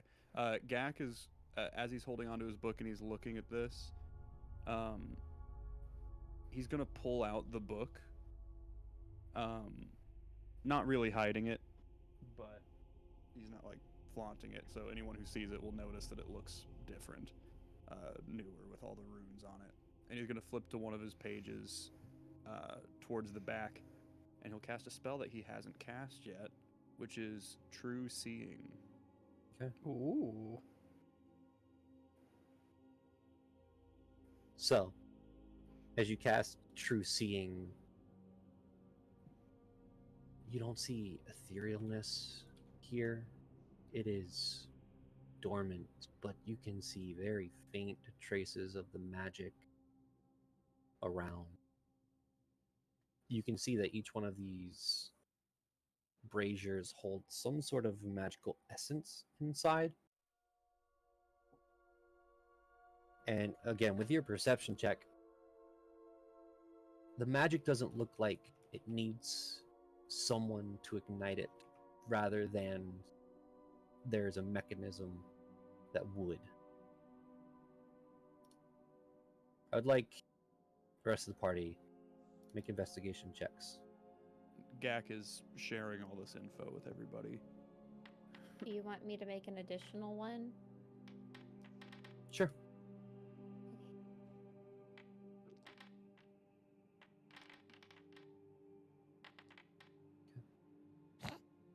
First, Liam, you are taking this information in, looking down, kind of observing the mosaic around. And you notice that this is not attached to the rest of the floor and looks like it can rotate. And you kind of look over to the telescope that has this device, a wheel attached to it, that looks like it is used to rotate this telescope to change its trajectory where it is looking. It's odd that the timeline of the world is beneath it. Yrsa, you pick up on this slightly as well as Liam. You start to kind of walk towards that wheel. Interesting. It seems the mosaic is connected to a greater mechanism.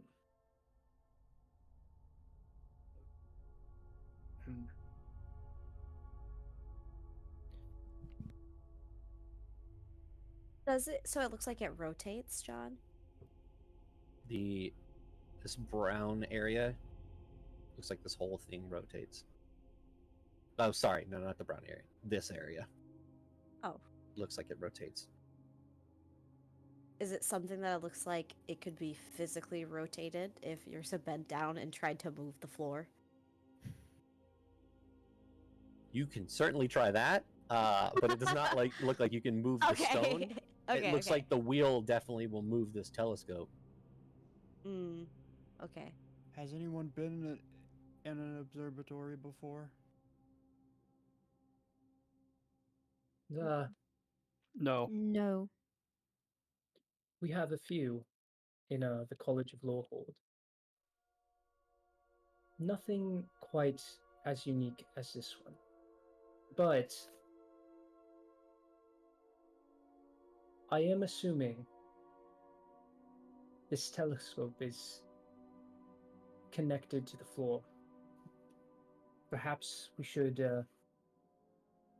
try something out. And I'm going to approach the mechanisms. Okay. Now, I'm going to touch something. There's no guarantee something bad won't happen.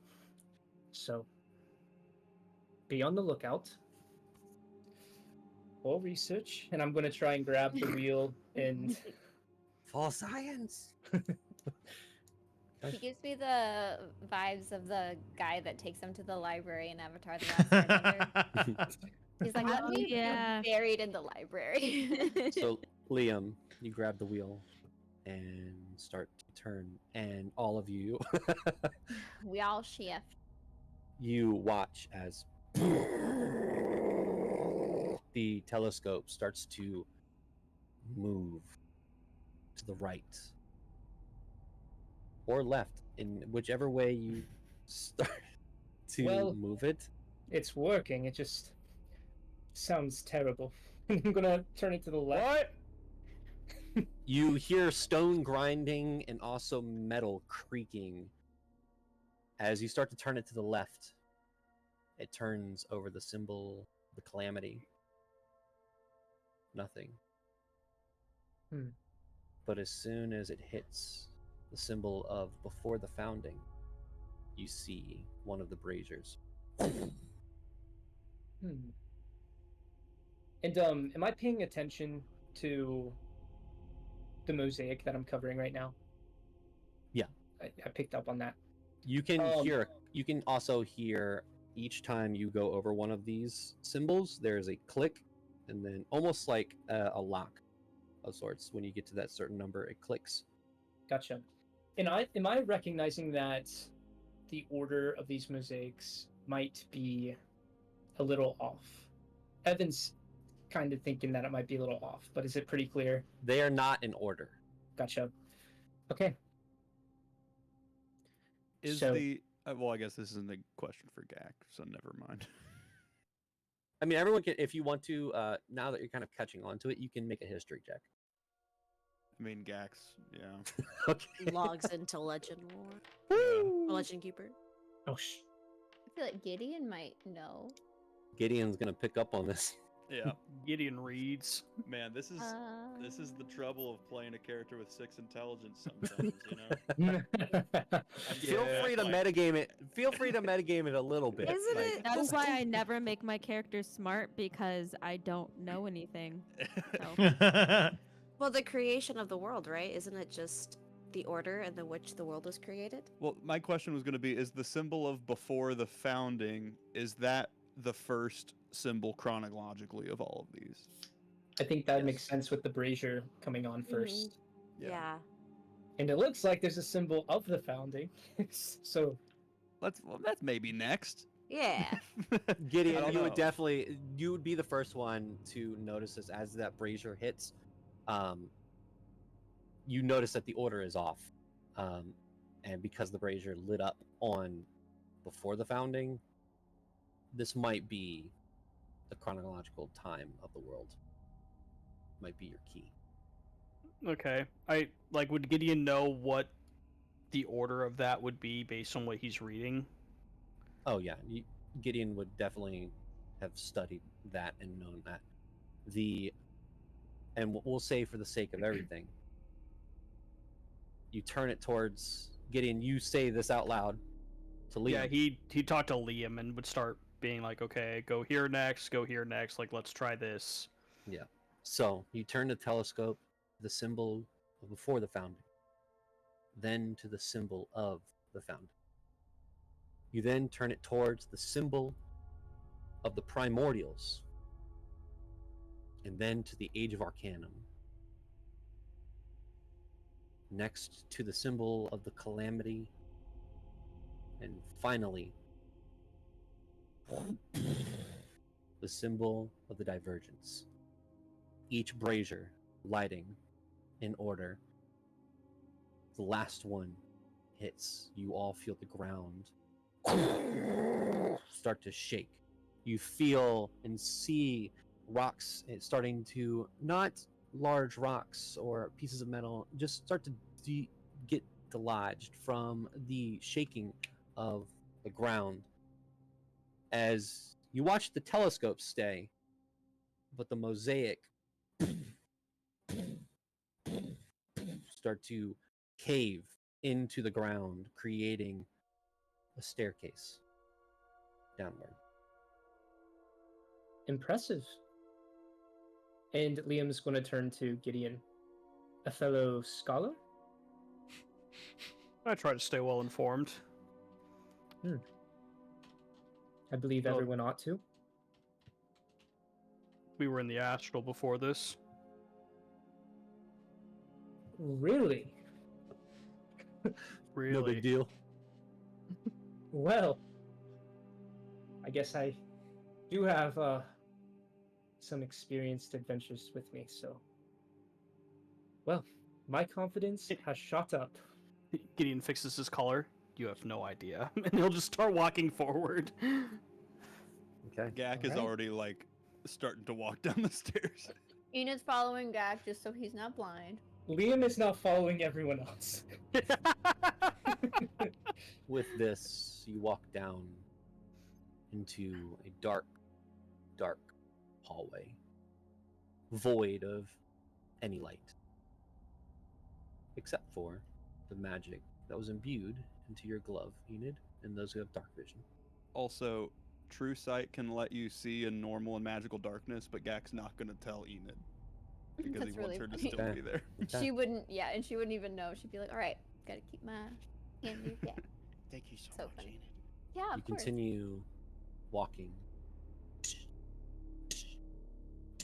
You can hear the echoes of all of the footsteps until you descend into another room. One that looks like a laboratory of sorts. It's clear this wasn't just a workspace, but a place where magic intertwines with invention. This wide room has a smooth stone floor that holds various mystical devices. Overhead on the ceiling are glowing runes decorating, casting this slight, gentle, pulsating glow. To one side, you can see alchemical flasks and beakers that still bubble softly.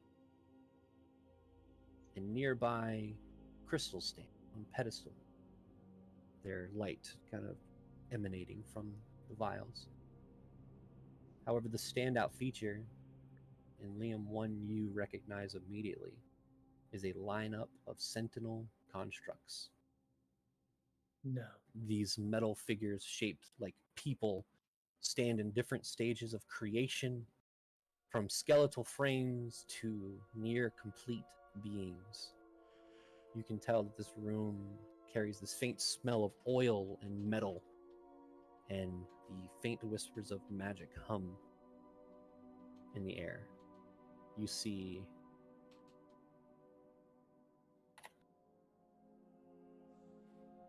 I guess you don't see. Maybe I can find it. Ah, here it is.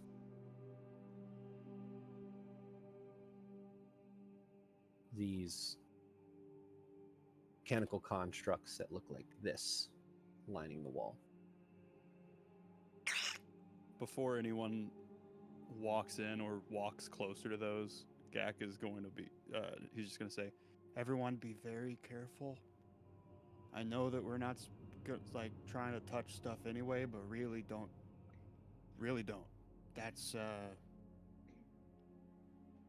And then he was about to say something and he looks over at Liam. He's like, I read in a book that there was a lot of stuff in here that Izeran made with old magic, and who knows what's still active. And Gak is like just his eyes are really big and he's staring at everybody. Well. Checking for traps now. I'm sure we'll be fine, Investigation. Gak. Gideon immediately casts Mage Armor. Well. Yeah, Liam's gonna- Rian will cast Armor of Agathis through the sword. Just cold starts to swirl around him. Firestorm. Let's just hit the ground running. Preemptive firestorm. Wind disintegrate.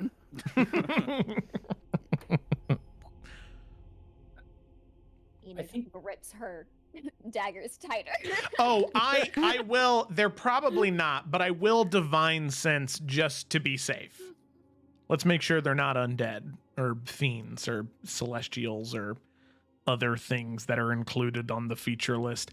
Detect good and evil. Until the end of your next turn, you can sense anything affected by the Hallow spell. Hallow spell. Hallow spell. Oh, I know that spell. Or know the location of any celestial, fiend, or undead within 60 feet. I got 19 for investigation too.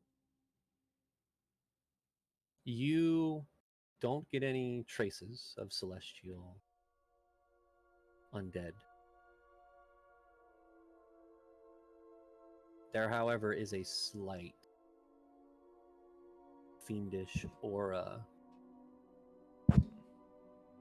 from Gak. Excuse me? Gak, you menace. I'm such a fiend. Wait, is it from Gak or from the book? It's hard to tell. Gak. You look. Sorry. No. You look at Gak, and it's just this ever so faint shimmer. You don't get evil from detecting good. You get good across the board. Hey, Gak. Yep. Can you try setting a book down and walking away from it for just a few moments? Why? Did you cast a spell? Or was it just Rian that did it? That's true. That's true. Damn, Nick. Oh my god! Divorce. How much damage did Rachel just take? Enid, with your yeah. investigation check, I love you, Rachel. there are 4 of these constructs that line the wall that have this cable attached to their back that leads up to the ceiling, across to the door on the other side. My urge to say a trap. How considerate.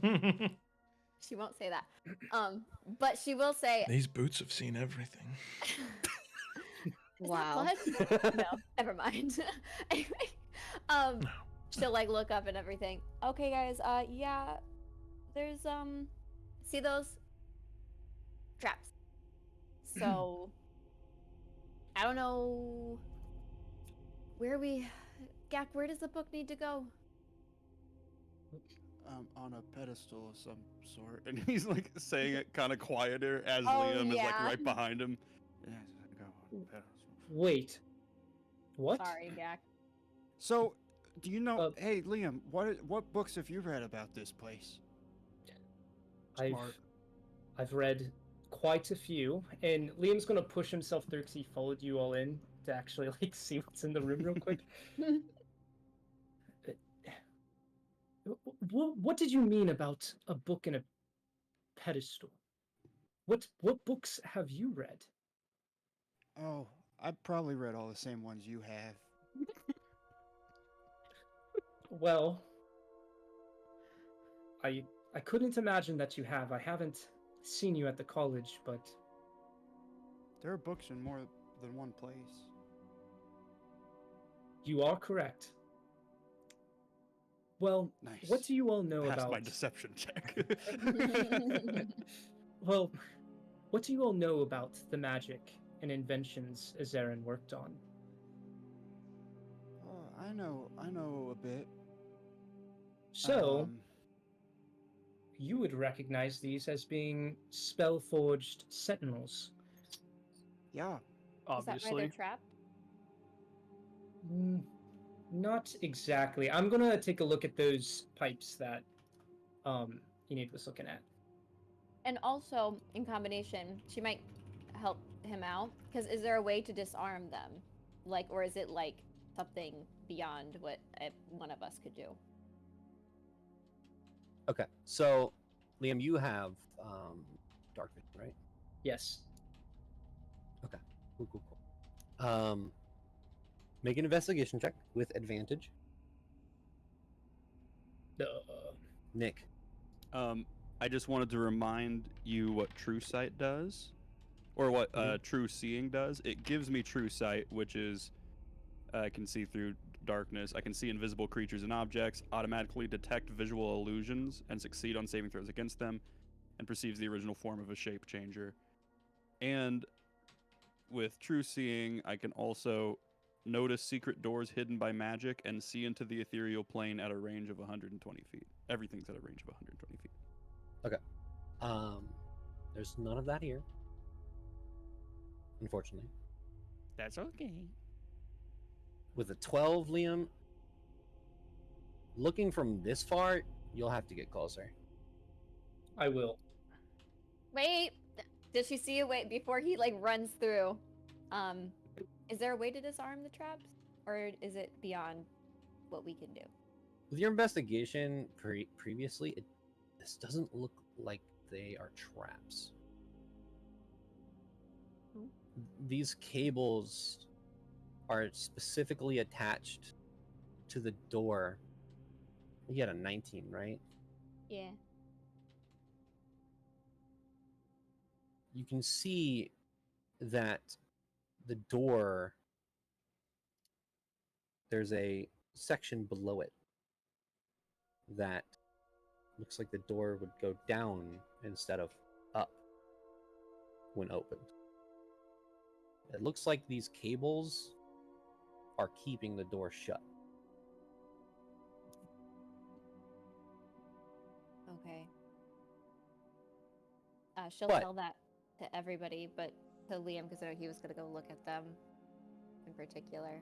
Liam, as you walk forward, as soon as you take a step down onto this area, you feel a cold in the air as you see this shock of arcane energy into 1, 2, 3, 4 of these Spellforged Sentinels that right themselves, pick up their shield, and start to walk in your direction. I need all of you roll initiative. Woo! Boop, boop, boop. Boop, boop, boop, boo. Initiative tracker has not been... Ooh, Oh, spicy. yes, my fault. I'm sorry. These That's are good okay. rolls, though. Nice. Bing, bing, bing, bing, bing, bing, bing, bing.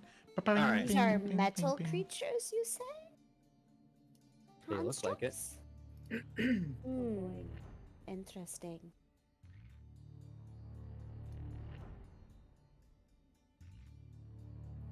And poor Liam is up front and center now, and he's probably a wizard. Gideon, what'd you get? 24. Are you wizard? Gak, what'd you get? 18. You'll never know. Well, Yursa? Unnatural 20. He's a Unnatural or fighter. natural? He's a fighter. Unnatural. Okay. Rian, 13. Liam, 19. Enid. 15. Also, what is Liam's class? I just want to know. I know. Eldritch Knight. Oh, he is. We can all see each other's character sheets on D&D Beyond. All right. I already Top of the round. I snooped. Gideon, you're up. All right, seeing them come to life, he's just like, oh, for God's sake. He's going to cast, his go-to, Summon Draconic Spirit. Yeah, it is. Where? Also, the game is paused. He's just so going you to know. summon it right, but he's going to put it right here. No. Close enough. So it's on those two. Okay. All right, and then Gideon's going to move right there. That'll be it for Gideon's turn. Dragon immediately goes after him. Correct. So it'll unleash the 2. And again, we're just going to go... I mean, there's no type of dragon that would be stronger against these things than others. Like, logically, Gideon wouldn't think that, correct? Especially since they're magic constructs. What type? Yeah, it doesn't seem like there would be any that would be better. I wouldn't think so. We'll go acid, because why not? We'll do one of every element before the campaign's over, so... I'll say, probably these things are not... They don't take psychic damage, probably. They don't look like they have fair enough. brains. What Fair does enough. it seem like they're resistant to like bludgeoning and slashing? Find out. guess I mean, we they will. are metal. Yeah. All right, so maybe it's they're gonna... made of like aluminum. Yeah, it's aluminum. possible. All right, so it's the dragon's gonna unleash 2 rend attacks. Okay. One on each, or both on one. We'll do both on the closer one to the party, so the one more south. Okay. All right, so stop. Just roll the hit. Okay. So an 18 and the 23. The 18 misses, the 23 hits. Jesus, okay. Alright, so give me 1 second.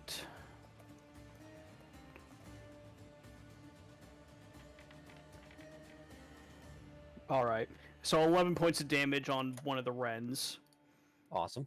And then it will do acid breath. And I think if it just... I don't think it can get both, so again, I'll just aim for the same one. Okay. So that's Go a ahead. dexterity saving throw, because these are nimble boys, I'm sure. They have a plus 15 to their dex save. I'm just joking. I was like, they don't, right? I was gonna be really mad at Liam if they had a plus 15 dex save. That's a fail. Oh wait, both of them, right? Can it hit both of them? It's a 30-foot cone. I wasn't sure aiming wise if it could or not. No, they I couldn't. didn't think so. No. So yeah, just the one. Okay. Okay, so 2d6 acid damage. All right, another 9 points of damage. Hell yeah. Is that your turn? That is it. Basil, your turn. Okay. I am going to move right here. And then I'm going to cast Guiding Bolt on this one to the left. This one? Oh, hold on. Yeah. Cool. I'm going to do second level. Okay. Come on.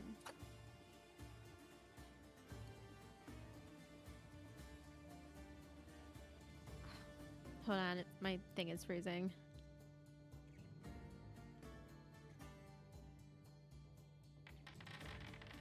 I see you rolled a 13 to hit.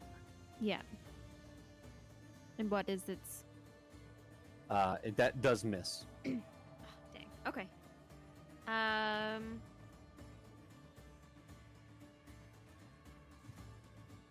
is my... Okay. And then I'm gonna cast Spiritual Weapon at 2nd level as well. Okay. I'm gonna put it. Let's start right here. Okay. Awesome. Is that your turn? Yes. Okay. Next up is one of these Spellforged Sentinels. It kind of detaches from the wall, moves over here, and it is going to take 2 attacks against your dragon. Bring it.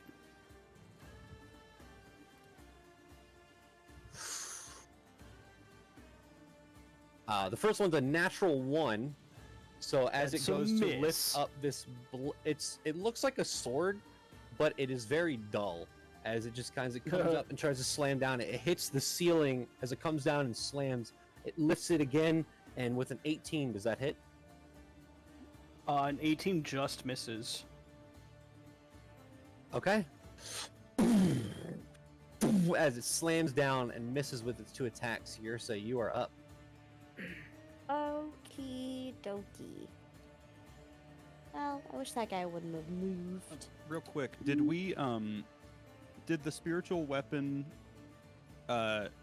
attack, or did Basil just? Oh yeah, Basil just cast summoned it. It can attack. Yeah, it can attack on the first turn. Yeah. Okay. So then, let's just go ahead and do the one in between Spiritual Weapon and the dragon. Yeah. Where is it? 1 second. Okay, Spiritual Weapon. Dang it. 11. No, that's gonna miss, unfortunately. Yep. Okay. Did you Yrsa, say you're what up. their ACs are? Not yet. Nope. Okay. But an 18 didn't hit. It's 19 or higher. That's all we know. Oh, gotcha. The highest is a 23. I think is what I rolled to hit. Hopefully that's not it. Okie Okay. dokies. So Yrsa is going to move. Oh, can you unpause the game? Oh, I'm so sorry. It's okay. Doop. Move just up here. Okay. And then this guy's a jerk for moving, so I'm gonna cast Wall of Fire. But I'm gonna cast it in a straight line going this way. Okay. Just right on top of these 2. 60 feet, right? Yes. And I'm just gonna cast that at 4th level. Boop. Okay. They have to make a dexterity saving throw. Yep. 1 second. Oh, sorry, Gak. We can double wall. Double Wall of Fire. The other wall. Hell yeah. I was hoping the other guy would have stayed there, so it could have been 3, you know what I'm saying? I was thinking about sunbeaming, but I'm like, maybe I should hold on to my 6th level spell. You can make the wall of fire a circle. So you just like arch to get all 3. Oh my god. I don't know if you can make it any like shape. curvy. Yeah, I think I it has wish to be a so. line. That'd be cool if you could. It'd be really cool if you could. It's just 60 feet of shape. Goes around, hits all 4. All right, fine. I can't find it right now. Dex save. Yeah, 19. I don't know if they're Dexy, but you know. My guess is no. Yeah, they're big, Uh, chunky boys. Okay, that first one. You said spell save was what again? Sorry. 19. 19. So this one right here, they don't look dexterous, but it seemed like these were created for defense and combat. And you watch with quick speed, it moves out of the way of this fire with a natural 20. Oh wow. The one in the back rolled a 17 total, so that is a fail for that one. So how much damage do they take? 22 points of fire damage. Okay, and then 11 for the other one. Yes, he does take half as much. Okay, that's their damage. Is that your turn? Yes, for now. Okay. Past turn. Liam, you're up. Are there any weaknesses that I would be aware of reading about these Spellforged Sentinels? Make a quick history check.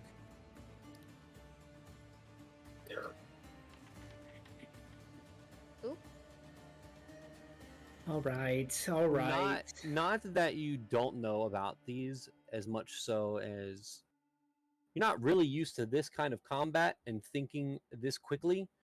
So you're more worried about your survival right now than your knowledge about them. Okay, that's cool. That's cool. So what I'm gonna do is I'm gonna go ahead and use Face Step. Okay. And I'm currently under the summer season, and I'm going to teleport right here in between these two. So let me see if I can grab it. And so this one, immediately after you use your Face Step, each creature of your choice that you can see within 5 feet of you takes fire damage equal to your proficiency bonus. So they both take 3 fire damage. No save? No save. Okay. Does the dragon take that damage as well? No, it's those that I Yes. choose. Choice. Okay. Oh wait, hold up. Sorry. There is a save. My bad. Okay. When you reach your face step gains an additional effect based on your season if the effect requires a saving throw. Oh, never mind. It doesn't require a saving throw. JK. Only some of them do. Alright. And so then I'm going to go ahead and take a whack at one of these guys. I'll go ahead and attack this one just with my blade. I want to see what happens. Okay. Go ahead.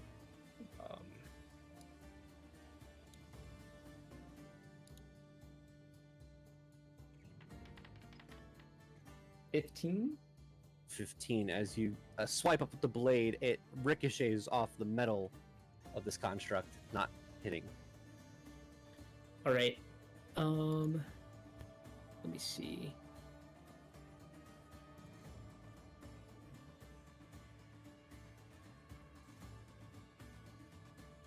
Okay, I get an extra attack because I tried to attack, so I'm going to try again. Okay, go ahead. Natural 20! All right. Oh, heck yeah. Go ahead and roll your damage, and then take the max of your damage and add that together. Would that be... Can I roll as crit damage? Is that what happens? Or is that not what No, happens? so all you Okay, do is here we take the go. max number of your damage and then roll. So you're... So is this two-handed? One-handed. Or one. Okay. So one-handed is 8 plus... So 19 damage total. 8 plus... Perfect. Wait, you rolled max damage. Nice. Wait. Oh. Yeah, I guess I did. Yep. Okay. Those are your 2 attacks. Is that your turn? Yeah, I believe that's my turn. Alright, Gak, you are up. I will say before Liam ends his turn, if he's familiar with Wall of Fire, if he ends his turn within 10 feet of the direction of Wall of Fire, he will take 5d8 damage. Yeah, I'm sorry about that, big dog. Ugh. All right, let me think. Yeah. But you I could was like- probably move right here, and you're not leaving. If well, you you're want to leaving say, this dude. if you want to be here instead of where you are, so that you can still attack this one and not take attack of opportunity, I'm good with that. Well, I'd have to move there anyways because I had to go here to be able to use my face step ability on both of them. So, but I Okay. still have movement, I believe. Yeah, unless face should. step uses all of it, but I don't think it does. And then I No, guess I don't you think it does take either. an attack from the bottom one. Ugh. Yes. No, it does not. Okay, I think I'm good here then. Okay. Thank Going to take an you. attack of opportunity against you. Sorry. That's why 2 minutes ago I said Liam is in a predicament right now. Does a 27 hit? Ooh. Yes. You take 17 points of bludgeoning damage as you walk away as this large sword hits you in the back. Oh, We gotta wait a protect second. him. No.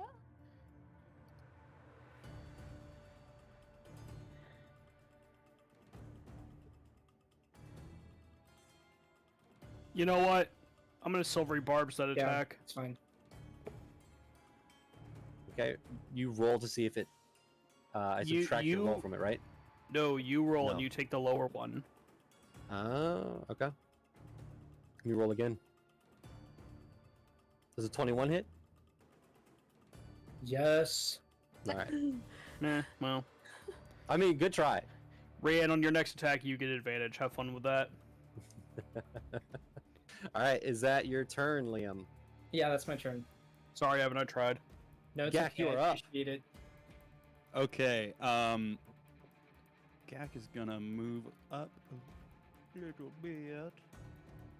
Right about there. And, well, actually, let's see. Yeah, okay. Bonus action, telekinetic shove. This guy, the one that Evan's near, towards the wall of fire. Okay, what's the DC? Or Or what's the roll? I think it's a. Let me see. Dang it, where is it? You have to succeed a strength 18.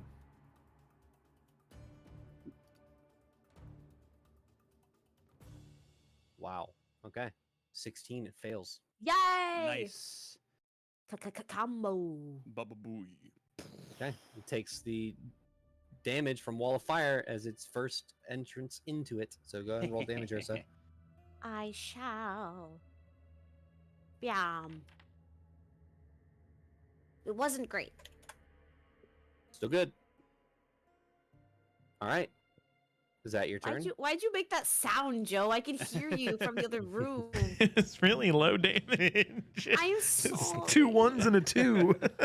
But yeah, I'll do that, and then I will also cast.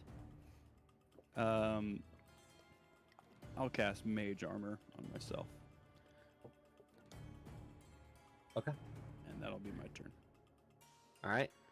It is this Spellforged Sentinel's turn. It is going to walk into this direction. And as it is walking, you can see that the arcane runes around its form start to light this crimson red as you see it become almost superheated in a way. And as it walks towards you, it slams on the ground, releasing this heat around. I need all of you, well, each creature within 40 feet. Oh my gosh. So that's everybody. To That make include his other sentinel buddy? No? I don't know. It's in range. It does. Yes. Good. Constitution saving throw. Enid, you get +4 to yours. Thank God. Oh, well. Oh, well, I rolled well. Yay. Yeah, me too. Oh my god. With +11 of 15. Yeah, there's a lot of rolls coming through. How do you roll the Constitution save? Would you press on? It is right underneath your strength and dexterity modifier. You have a little box for saving throws. You'll just click on the number next to con. I clicked on Constitution on the top. Oh, that's your base stat. Fighters are proficient in Constitution saving throws. Oh, yeah, there you go. You got it, Harmy. Okay, I'm gonna go down the list because there's a lot of rolls. Mm-hmm. Liam, what'd you get? 24. Okay. The dragon. I didn't roll for the dragon. I'm sorry. Give me 1 second. All right. I I'll didn't move think on about that. Go to Gak. someone else. You're muted. It'll be a 13 total. That's a fail. Liam, you're a success. Gak, you're a fail. Dragon is Dragon a is fail. a fail. Basil. Also muted. Hey, can you hear me? Yep. You said what we rolled? Yeah. Constitution. 18. Success. Gideon. 14. Fail. Enid. 25. Success. Rian. 15. 15. Fail. Yursa. 22. Success. Everyone who failed takes 36 points Oh my god. of fire damage. Holy Everyone who succeeded takes 18. Can I use a reaction to that? Sure. I want to use absorb elements. Nice. Okay. Ooh. Is this considered a spell or an ability? Ability. Okay. All right. Cool. Never mind. Wait, does that still work? Yeah, absorb elements is just if the element hits you. As you To be see honest, this. I don't know why I rolled that. Why not? Because you don't do that. I just hit cast because I wanted to make it count for my thing. Okay, the spell catches incoming, whatever. You have resistance. What the heck? Lessening its effect on you starting of your next. You have resistance to the triggering damage until the start of your next turn.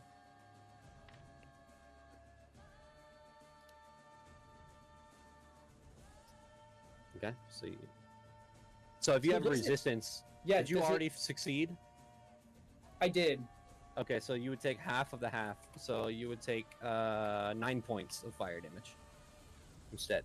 Gak, you would gain back 6 hit points from your stone's endurance. That is this one's turn. I As the almost next cast Fire Shield instead of Mage Armor. Damn. Damn. it is this one's turn. It is going to take 2 slam attacks against your dragon. Mm-hmm. 21 to hit on the first. That'll hit. 30 total to hit on the second. Yeah, that will also hit. The dragon's going to take 18 bludgeoning damage and then 13 bludgeoning damage. I will say it would be gone after the first one, in all honesty. Okay. The dragon, as it is going to walk over to Liam. Liam, you are going to take 13 points of bludgeoning damage as the second attack slams down on you.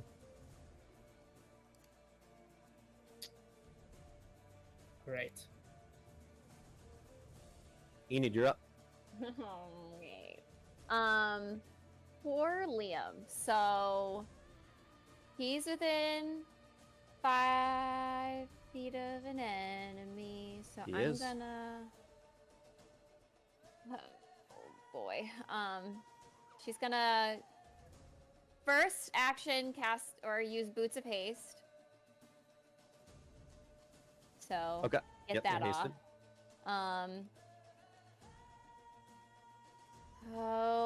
Okay. I think what she's gonna. I don't know. That might be a bad idea. She's just gonna sneak attack it. Yeah. So we'll do that, and we're gonna use her psionic daggers, altered from Moon's gift to, I don't know, lightning damage. Lightning damage. Okay. Yes, that's what we're gonna do.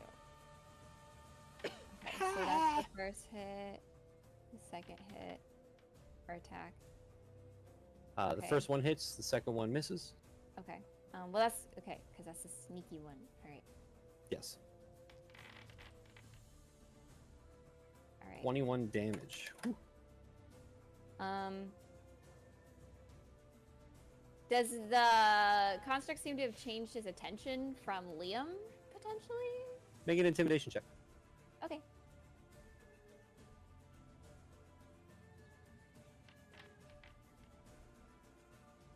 $19. As the blade of lightning hits it, you see the sparks. It stops and turns around towards you. Perfect. Okay, she's going to. I don't want to. She might just stay put then. Okay. Well, she doesn't want to lure it closer to other people. Don't you still have 2 more attacks? No, because my first action was to haste. Oh, that's right. So I'm trying to decide what to do with my bonus action or if I want to move. I just don't want it to hurt. It'll focus me. I'm sure if I stay put, it'll be fine. So she'll bonus action throw the other lightning psionic dagger. All right, make an attack. That's gonna hit. Roll damage. Yay! Just minus the sneak. So 10 points. Nice. And then yeah, she'll just so it's not. She'll go here, just so she's a little further from Gak. So. Rian, you're up. Okay, all right. Rian is going to, as a bonus action, activate the Might of the Okunai, run 30 feet here with 15 feet of range. Oh, that kind of sucks. 1d6 extra damage. Okay. Yeah, it can't get any closer, so. So he will be right there, and he's going to go ahead and make 2 attacks against the construct. The first one being with advantage, thanks to Gideon. Attack number 1. Okay, 28. Hit. Come on, baby, let me get it. Ooh, all right, we got it out. We got it out. That's what's important. That could have been your second attack. Now it's not. Exactly. Okay, so 28. first one is going to be that plus a d6 for a total of 14 damage. Okay. Wow. It's crazy. Second attack. Crack. Alack. Ooh. Fortunately, a miss. Shodin. Yeah, this is a bonus action. Everything else I have is a bonus action. Okay, cool. So then, yeah, that's it. Okay. It is now this Spellforge's turn. It is going to walk here, and it is going to take 2 slam attacks at Liam, who has put himself in the center of the room. No. A 30 to hit. Are you serious? And a 16 to hit. Okay. The 16 does not hit. The first one, of course, it does hit. Can I use a reaction to that? I think you use your reaction to absorb elements. I did. Never mind. You're going to take 18 points of bludgeoning damage. Love that. I love that for Liam. Okay, back at the top of the round, Gideon. Seeing that Liam's in a bit of a spot, Gideon's just gonna quickly rub his hands together, make his arcane enchantments, point both his hands forward, and he is going to twin cast Disintegrate on the 2 that are surrounding him. Okay. So they need to make... What have I started? Hey man, that's just pure sorcerer. That's not even anything you did. But yeah, they make dex saving throws, I believe. Yes. What's the DC? 19. Well, first one's a 17, and the second one's a natural 1. So they both fail. Do I roll 2 separate damages for them? I always forget how twinning the spell works. It's 2 separate spells. So I mean, this is up to you. Either you roll once, and we do this going forward, and you don't get a chance for one to do more damage than the other, or you roll twice. So it's up to you. What do you want to do? We'll roll twice. Rolling dice is fun. Okay, cool. Roll them dice. All right. So let me just double check one more thing. All right. So it's 10d6 plus 40. Bare minimum, we're doing 46 damage. No, for bare minimum, we're doing 50 damage. Oh, that's fucking. Oh Wow. my god. Ooh, that's Damn. spicy. Then do it again. Gideon. Yeah, what's Oh, up? yeah, go ahead. I think that's more. Oh. Whoa, it's one less. Gideon's a consistent motherfucker. Gideon, what does it look like as you twin cast Disintegrate? I think, so straight up, John, does it kill one of them? This one. Yes, it does. I think Gideon kind of channels his magic and, like, from his hands where he's kind of, like, stretched out his fingers and palm, it basically comes out as just this, like, black beam that as it hits them, instead of just straight up, like, disintegrating them into dust, it's almost like a mini black hole where, like, they contort in on themselves until there's nothing left of them. Liam, as you are surrounded by these constructs, them lifting up their swords, one of them, you see its arm just completely get turned into dust and destroyed, while the other one looks like it is sucked into a black hole and completely destroyed. This one takes 82 damage. 82. Oof. You do watch the door slightly fall down as one of the cables has been dislodged. Oh. He's like, oh, this was a productive 6 seconds. Excellent. All right. He is going to Moonlight Step. So that'll be 30 feet right there. And then he's going to do with his movement, go 30 feet over there. All right. And that will be it for Gideon. Basil, you're up. Okay. So I'm not gonna get out of the, like, if I go here, I'm not gonna walk outside of the attack of opportunity. You won't. So I'm gonna stay right here, and then I'm gonna cast Healing Word at 4th level on Liam. Awesome. Go ahead and roll.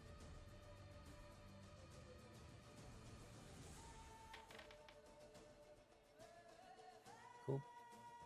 Don't you have some... Is it when they're at 0 hit points that they heal for all? Yeah. Okay. So, Liam, you heal 17 hit points. Oh, thank you. Yeah. And then for spiritual weapon, I'm gonna keep it at that same guard right next to it. Okay. Did I say Go it ahead. was... what level did I say? 2? 2, yeah. Or? Yeah. Oh. I wasn't listening clearly. I don't think it was 4. I'm pretty sure it was 2. You said 2, yeah. Okay. Go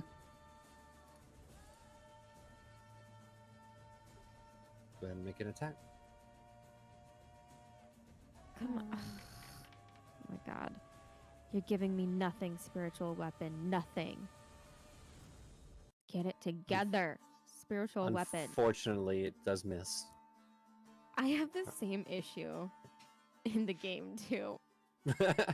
She's Is that your just turn? hanging out. Yep. She's not doing anything. Alright, it is this Spellforged Sentinel's turn. It is going to walk over here. And it is going to...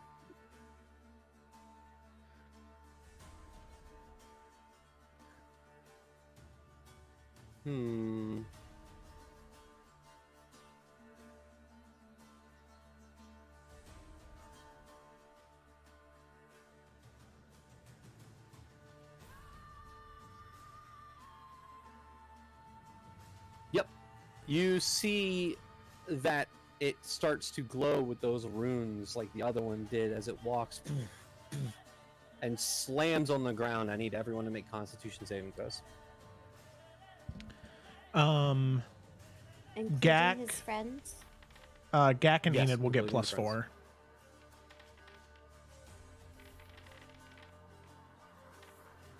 Oh. Well. Damn it, Gideon's just barely within range. I thought he was far enough away. Alright, I'm gonna go down the list. both of these guys fail, so Liam. What? What did you roll? 13. That's a fail, but you still have absorb elements. I'm pretty sure, right? Isn't it for a round? Yes. So you take half damage. You take 18 points. of No, fire damage. no. Rian. 19. Success. 18 points of fire damage. Enid. 14 this time. 36 points of fire damage. Basil. Quick question. What is considered a critical hit? Did you roll a natural 20? Oh, no, sorry. This is not. No, this, if I was to this do like doesn't- a reaction. This is not a critical hit. This is just an ability. A Okay. critical hit would be someone attacking and then hitting somebody with a weapon. Oh, I thought it was attacking us. I got a 19. All right, you take 18 points of fire damage. And did you mark off your 18 points from the last fire damage too? It was 13, wasn't it? No, it should have been. It was Hold on. 18 because it was It was 36 18. total. Yeah. Okay, so then Gak? 5 more. 14 after everything. 36 points of fire damage. I'm You're going to set. use my arcane ward. Gets rid of 20 of those. All right, cool. You're set. Nice. 16. Fail. 36 points of fire damage. Oh my god. And it does not recharge. You're up. I rolled a 24 in case you were curious. Shit, I'm sorry. You're all the way up here. I didn't even see you on the map. 18 points of fire damage. There you My go. bad. You were like covered by the top of the map. Fuck it, I won't take damage, that's fine. Yes. Sorry, I'm gonna mark you off a spell slot. Yursa is going to cast dropping concentration on Wall of Fire. Gonna go back to the tried and true. We're gonna cast Moonbeam on the one up here. Hey. 4th level. Okay. No, we'll do 3rd level. We'll do 3rd level. It's a I don't 10 know foot what radius, else. right? Yes. That. Cool. DC Constitution saving throw of 19. Alrighty.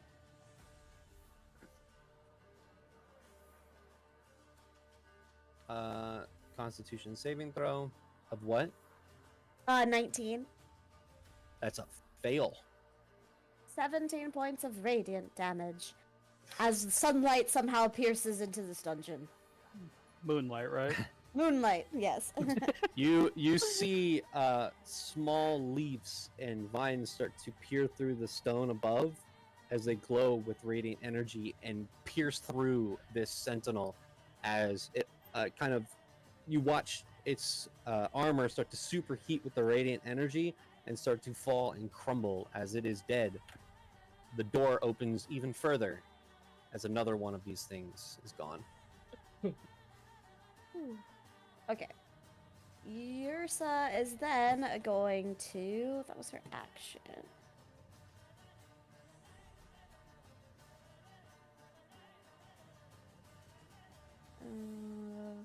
She is going to walk over here and just kind of interpose herself between Dude and Liam because he's not looking good. Too bad I cast the spell because I could have healed you. Ooh, I'm sorry. That will be her turn for now. Okay, we'll put this here. Maybe this will look cool. Nope. Maybe this one.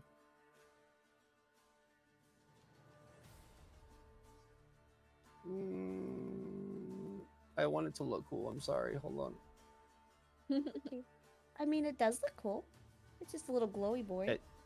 Yeah, it's not doing it. It won't get large enough. Okay, that is your turn. Liam, you're up. Okay, this is going to be kind of mental gymnastics here. But are we in dim light right now? Yeah. Perfect. So you're going to see Liam turn around towards this target right here. And he's going to take his hand across his blade. And it's going to turn black, almost reflective of a night sky as he casts Shadow Blade. Shit, I don't know why it's rolling. Ignore that. Or at least maybe we can keep it. So when you cast Shadow Blade, it takes the form of a simple melee weapon. And it has to have like finesse, light, and thrown properties. Usually people take it from like a list of like melee weapons. So I found one that does like 1d4 slashing. Would that work for you, John? Okay, perfect. Good. So he's gonna run up to this guy, being near death. And what I want to do is, because it also takes the form of a simple melee weapon, I want to cast a green flame blade on it. Okay. So, because we're in darkness, I have advantage on the attack through Shadow Blade. Okay. You also have flanking, which is a d6. Oh, dang.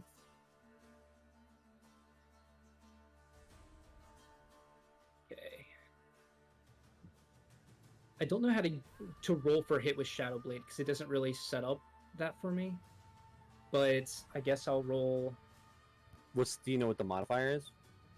It's going to be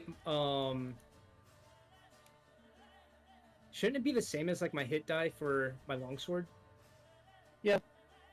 You I'll can just go roll ahead that. and roll the longsword Okay, I'll roll that with advantage. with a d6 Are you added as well. Cirrus? Roll again. And added d6. Or is that just to damage? Or is that to hit? I don't remember. That's to hit. Okay.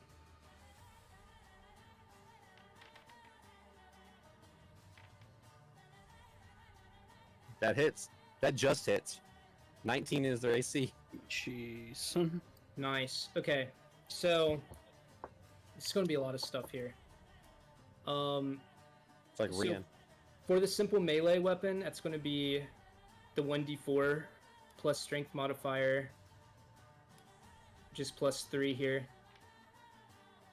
6. So 6. And then it's going to be the 2 psychic damage from Shadow Blade. 2d8 psychic damage from Shadow Blade. So +7, so we're at 13 damage. That's going to be 1d6 fire damage from my Absorb Elements.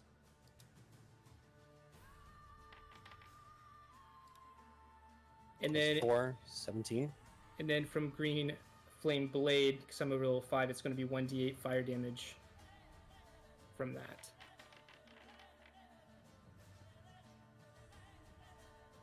So +2. I think that's everything. So 19 points of damage on a single hit. That is And- respectable. And then, because I get a second attack, I'm going to do it. Okay. I'll do it again. Do you have Can advantage as well? Yeah, because we're in Dark Light. So, can you cast a cantrip again for another attack with that? Yeah. As an Eldritch Knight, maybe. Is They have, what is they have the, something is weird green about flame? that. I don't know if you can. Because is casting spell necessarily like even like the attack action? Well, I yeah, guess as a it's- spell yeah, either so you is make an a melee action or a attack. bonus action. Yeah. So okay. So because Green Flame requires you to make a melee attack, would that count? Well, what's the casting time of Green Flame Blade? The duration, the casting time is 1 action. Okay, so You need a second action to yeah, cast just that. I can do it without Yeah. without it. It's no big deal. yeah, go ahead. Okay. Yeah, you wouldn't have Green Flame Blade on this next attack. Right. Okay. So I'm gonna go ahead and do the longsword hit. I have advantage selected. I don't know why it's not rolling it twice. Roll a d6.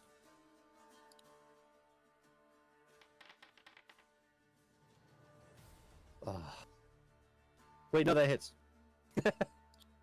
Perfect. So 15 then plus 5 is 20. 1d4 plus 3. That's 4 damage there. And Shadow Blades. 2d8. Psychic. Oh, nice. And I think that's everything. Another that attack. 16. Awesome. Is that your turn? No. So, sorry. I'm going to go ahead and utilize one more thing.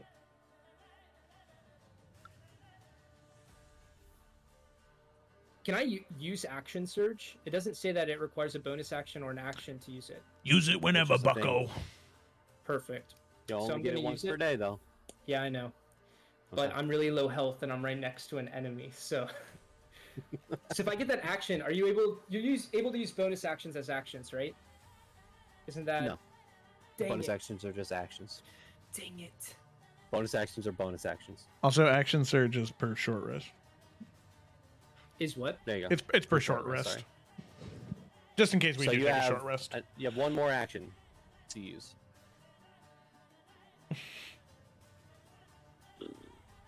A white? Let's go ahead and attack again, I guess. 'Cause my Yeah! attack plan won't work. Come on, Evan. It's also 2 attacks because when you take the action surge, you just take the attack action again. Hit. Sorry, that was with advantage. Hit. Okay, cool. This one's going to be with Green Flame Blade because it requires an action. So that's So what you're I'm using your action to attack. doing. Okay, then I'm not doing Or that. is then. Green Flame Blade Well, when it's a you attack? spell, right? Is it? Does it say It when you requires attack? an with a- action. It requires one action. But it's just can't you I not think- cast multiple spells on your turn? Yeah, you. Green I think Flame Blade is a Blade it's a cantrip. Let's spell. creating a keep it blade of simple. flame. Yeah. Let's just hit with these. It's his weapon. It's his weapon that he uses. That's the material component for the spell. Is his weapon. It just causes flame to spout off the blade when he hits. Yeah, there's no one else around, so I can't use its other thing. But plus 3, 5. And then the 2D psychic.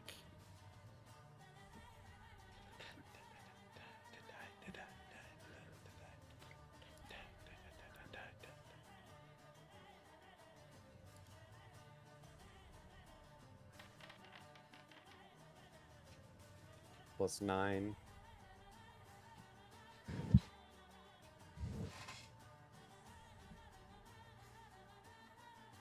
That's everything. Okay. Is that both of your attacks? No. Green Flame Blade is an action. I'm so confused. So Green Flame Blade is a cantrip that is an action. So he gets to make it as an action, as an attack, but it's not an attack. It is a whole action. Okay. So then you don't have 2 attacks. You're just attacking with Green But- Flame Blade Okay, as your sorry. action.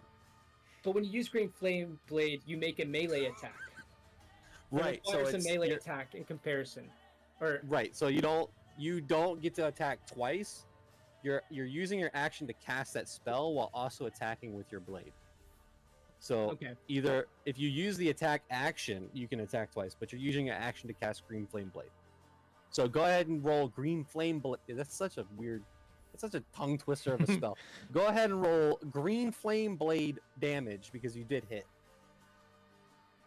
Which is 2d8? Yeah. So that's nice. 15 Oh points my of god, fire an damage. extra 15 points of fire damage? Okay, so Busted. this thing went from injured to badly injured in one turn of yours. Okay. Is that your turn? Well, now I want to get away. So Maybe don't. You're gonna Yeah, take I'll the just- opportunity attack again? You'll No. die. I'm kidding. Okay. I'm kidding. Okay. That's it. All right. Awesome. Gak, you're up.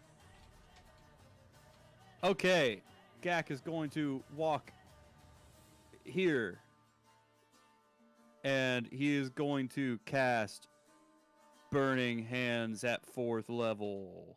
Oh, shit. Dex save? Yeah, Dex 18. Fail. Nice. Also, I take that back a little bit. He is going to stand here and cast Burning Hands to Okay. avoid Basil and the book and all the wood behind the thing. All right. He is not going to start a fire. Awesome. It's always Go been ahead, roll burning. damage. The world keeps on turning. Since the world's been turning, we did start the fire. It was Gak.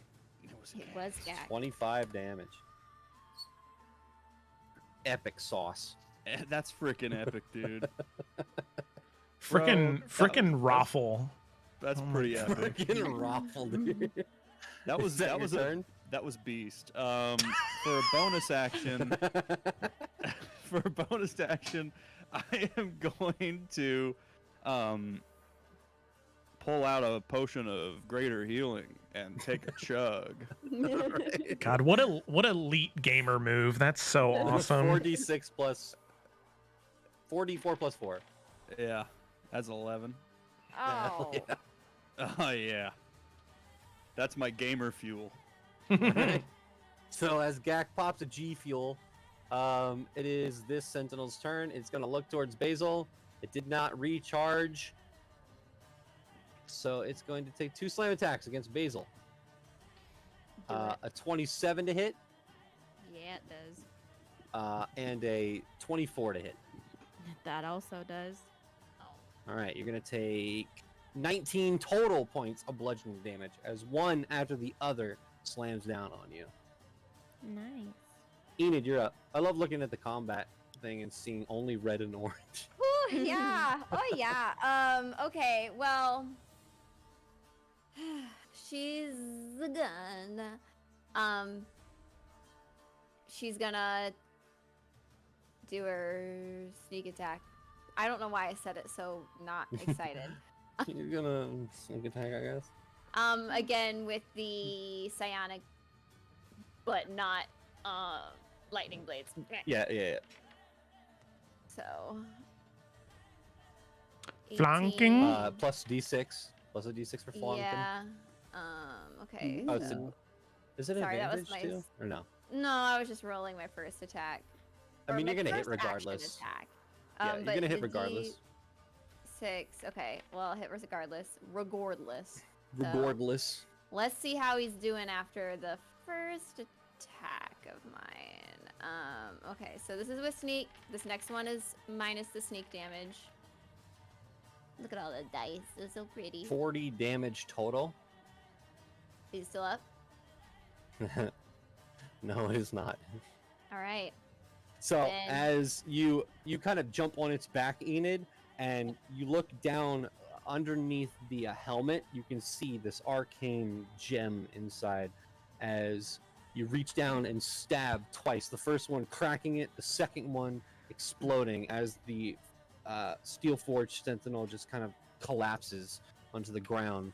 The cable goes taut, and you can see the door is more than 75% open. And then after it's down, she's going to run over here. Can I actually? No, it's okay. We'll go over here. My next attack on this bitch. Okay. Not sneak or anything, just rego. You get 2 attacks, right? Yes, sir. Hit. The Hit. second one hit? Okay. And roll. And 7 plus 8 Okay.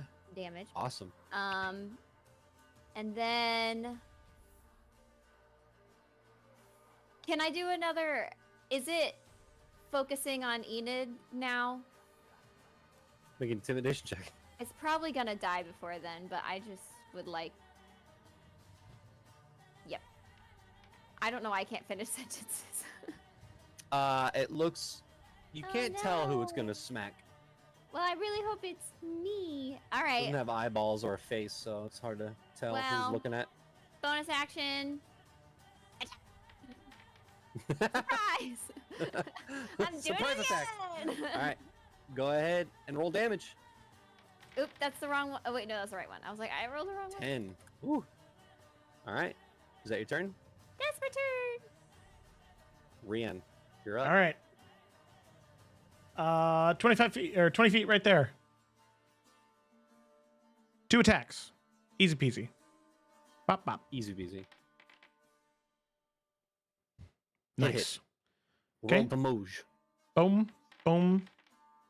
Plus 2d6 from the Okunai. That's 25 plus 7. 32. A bonus action, Flame Tongue Dagger. 22. Hit. 15, and then is it? Well, It's looking rough. It's looking bad. Oh, okay. Well, for funsies on that last one, I will second level smite. Okay. Let's get the beat next to 3d8 damage. Okay. Bing bong. There you go. 19 points of radiant damage. Rian, how do you do this? Oh man, he runs up and he does a little shasha, and then another shasha, and then he pulls out the flame tongue dagger. For some reason, this is animated in the style of Adventure Time, apparently. Yeah. As he Rian is saying this out loud. as he pulls out the flame tongue dagger, he'll just sort of go to jump up on the creature's chest, and he'll just jam the fiery dagger into the arcane mechanism that's powering it, and the heat will just sort of overdrive those mechanisms, and it'll just kind of detonate on the inside as he pulls the dagger out and then drops back down to the ground. With a dull thud of an explosion inside the chest, boom, you fall back down onto the ground. The final cable attached has the door on the other side. Falls into the ground. You are left alone, and now the door to the next room is open. Before we go over there, I think Gak wants to look at the table over here. Okay. And then before we go, I'm gonna go ahead and use my mass healing word on Everybody? Yeah, I'm trying to double check. Okay. Rachel, before you do that, I Mhm. would nominate a short rest. Is anyone else feeling that? Yeah, it's probably a good idea. Just hang out in here instead. Yeah, I mean, just make That's sure no one's fair. like internally bleeding and stuff. That's Get Liam his fair. action surge back. Yeah, we can like take our Yeah. time looking through the room while we rest and stuff. Like thematically, maybe we're just exploring. Okay. So as you are taking your short rest, you can all roll hit dice to Gak looking at the table, and it doesn't look of anything of significance. There are tools that look to be used to create these constructs, schematics of how they are made. Old, everything very, very old. It looks like journal notes from Izerin, possibly, that speak of the different, not levels, but the different forms that he's created of these Spellforged Sentinels and their early stages to their full stages as you saw them now. But it doesn't look like anything of significance. You see alchemical bottles that look like possibly could corrode metal. Oh, that would have been nice. But that's it. As we are over there, Rian does want to walk up to Gak as the two of them are, as he's over there investigating the table for a small moment alone with Gak. Okay. You walk over. Have a small moment with Gak. Okay. He's going to walk over and he's going to say, Gak, I need you to do me a favor real quick, all right? Yeah, when you... Do you have the ability to freely speak with the book? To speak with Iziran?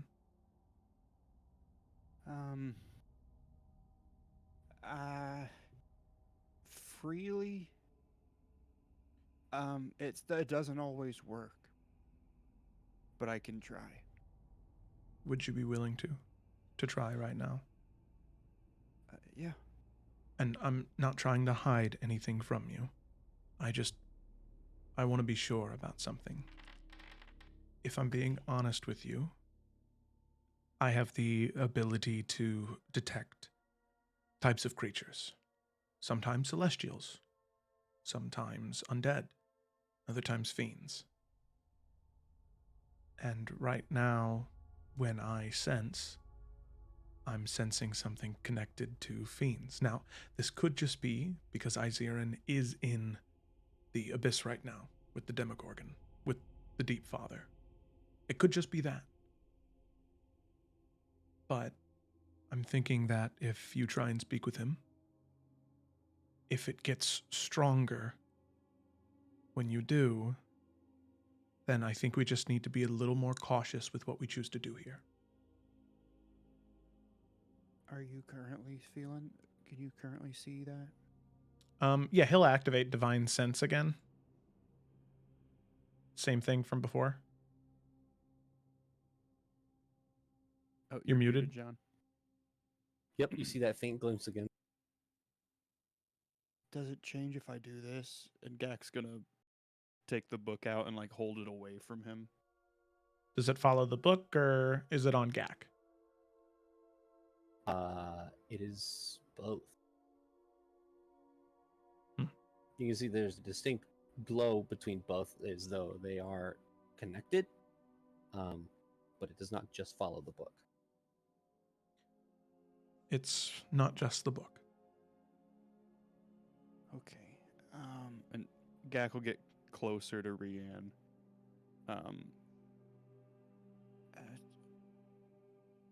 Okay, I'm going to show you this. And Gak pulls up his sleeves to show that there's runes on his arms. Does that seem to be like a stronger emanation? Yeah, you can feel that it is. It's stronger. I talked to him last night. And it wasn't a bad talk or anything. He was just telling me how dangerous it's going to be and asking how prepared I was, and he gave me a couple pointers, which is why I told everyone to be careful, because he was letting me know that there was going to be some stuff in here. Okay. And I woke up and these were on my arms, and the book looks like this. You can see that the book looks new and has the same type of runes all over it. Mm-hmm.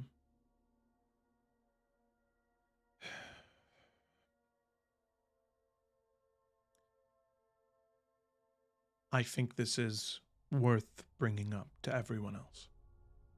What is it? What's a fiend? They are creatures of the abyss, or maybe of the Nine Hells.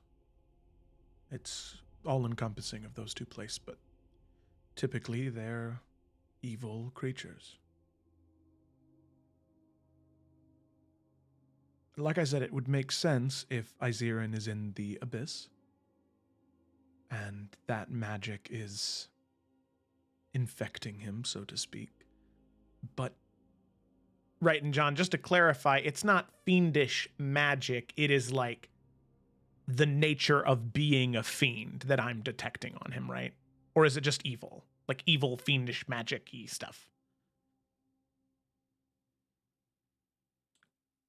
It's all a bit of both. Dude, that fucking sucks. Okay. But you had said not evil. Just right. fiendish. He was divine sensing on seeing you, Gak. He does not get evil. But and the book? You don't get evil, but it's definitely fiendish magic and fiendish, relation. So you're not, a book can't be completely evil. It's not an entity. It's an object. Unless it's that one book, the book of evil or vile evil and darkness or whatever. Vile darkness. Yeah. Shit, Okay. you caught on. Oh man. Yeah, I guess Rian would just say, I do think that we should tell everyone, but I don't know if we can necessarily, trust isn't the right word, but this is sensitive information. And I think that it could cause distrust with our new companion, with Liam? Liam? Yeah, Liam. Yeah. Well, I mean, he was going to find out that we were here for a reason sooner or sooner. So Yeah. maybe we could just tell him, and this could be his opportunity to leave if he doesn't want to get hurt or whatever.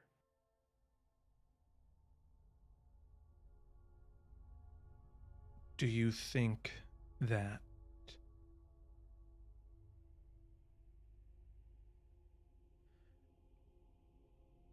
obviously I agree. I think that honesty is best.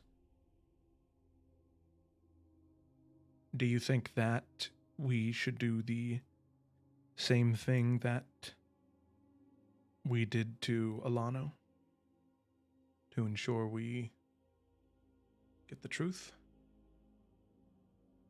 It would drain some of my resources, but we also don't know why he's here exactly.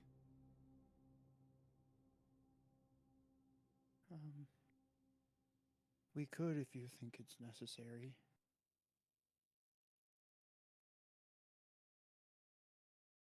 I think that we bring it up to the group, we bring it up to everyone, and we see how Liam is feeling, and we see how the rest of the party's feeling, and we go from there. Okay. And Gak,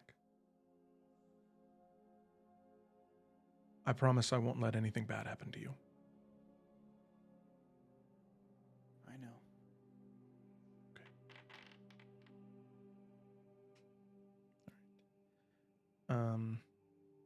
And then I guess Rian would just look to the group, and he would kind of look to Gak to lead the conversation since it's his truth to tell.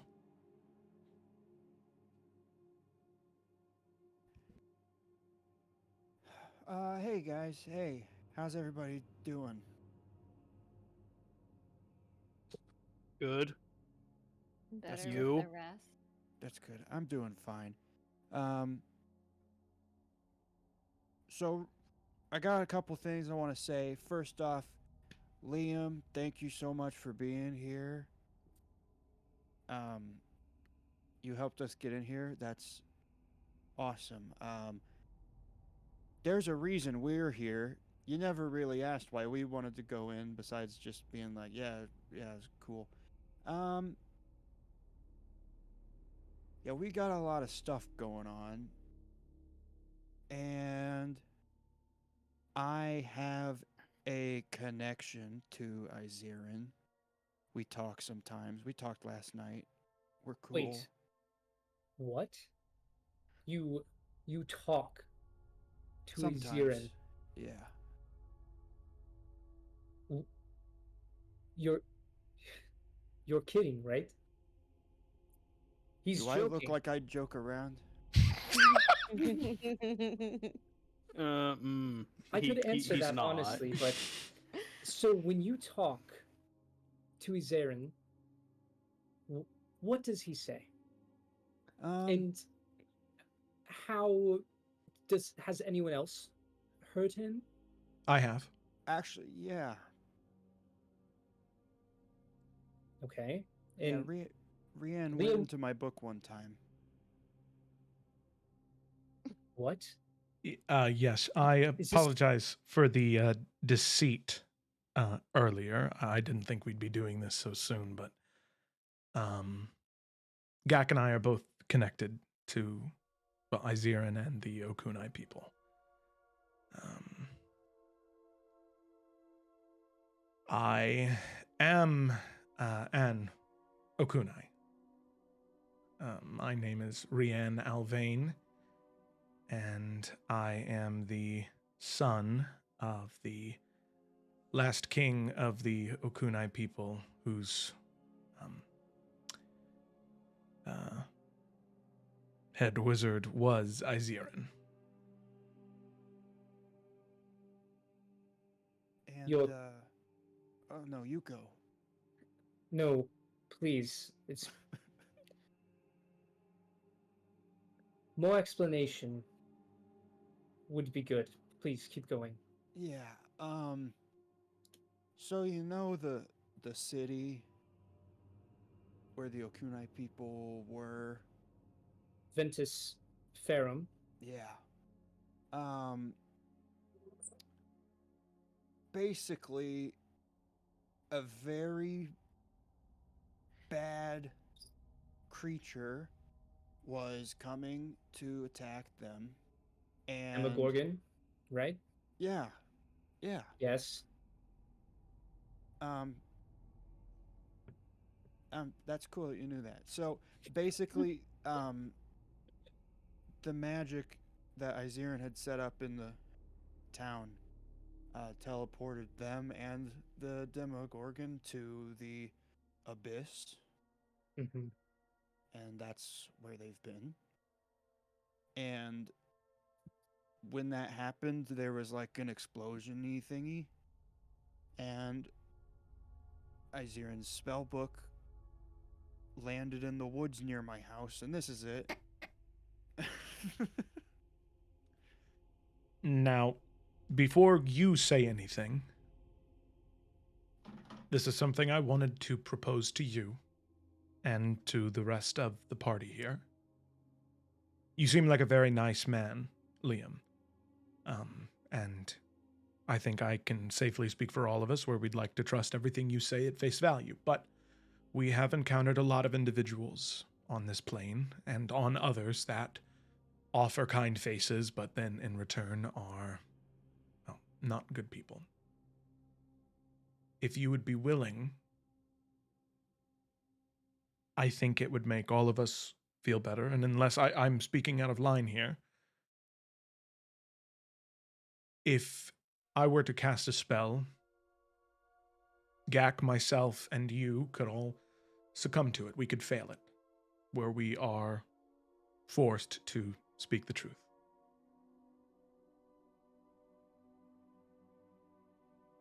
All right.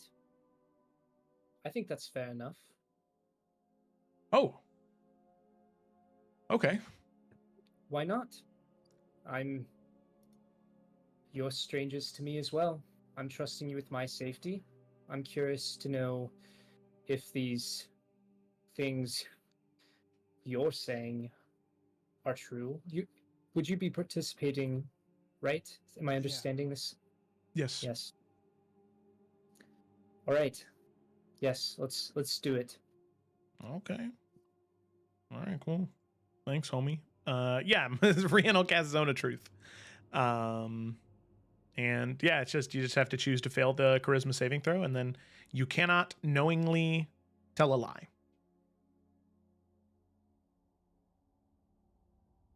This is so fun. Ina's gonna lean over to Basil and say, "Do we ask Rian if he should be honest about how he feels about Yrsa?" Oh, LOL.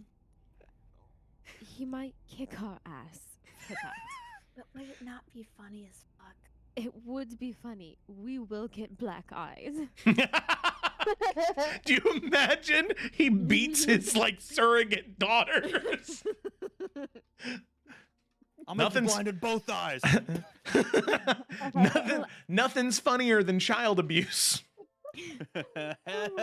You're right. Wow. I think he's already expressed his feelings to Yosa. Maybe we know. should ask Yosa.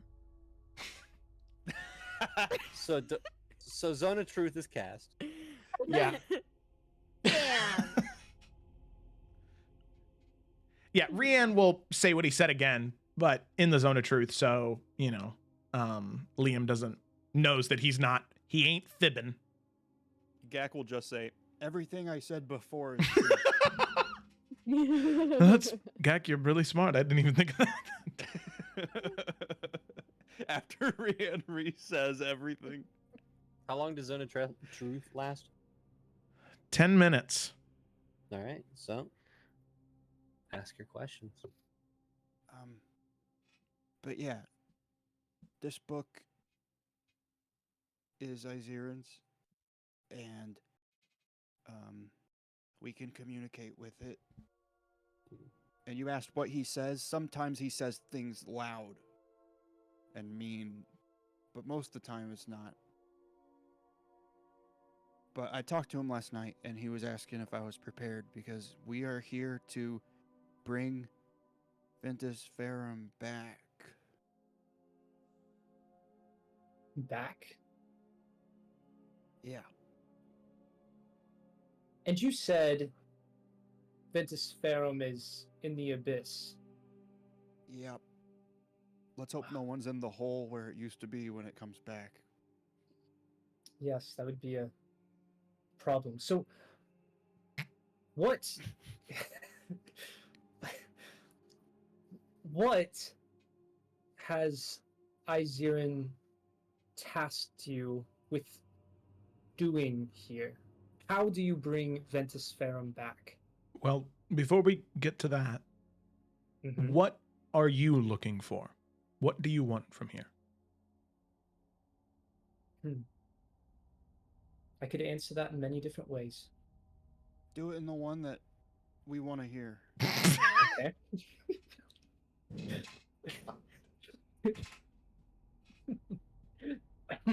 All right.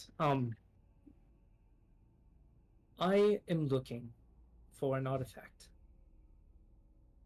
I believe Iziran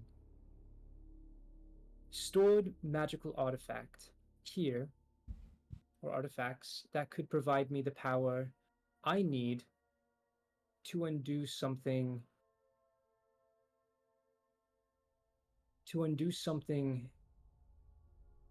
extremely wrong that I did in the past. Please ask follow-up questions. I know that was vague, but Your raises his hand. Well, no, Gideon, you raised your hand.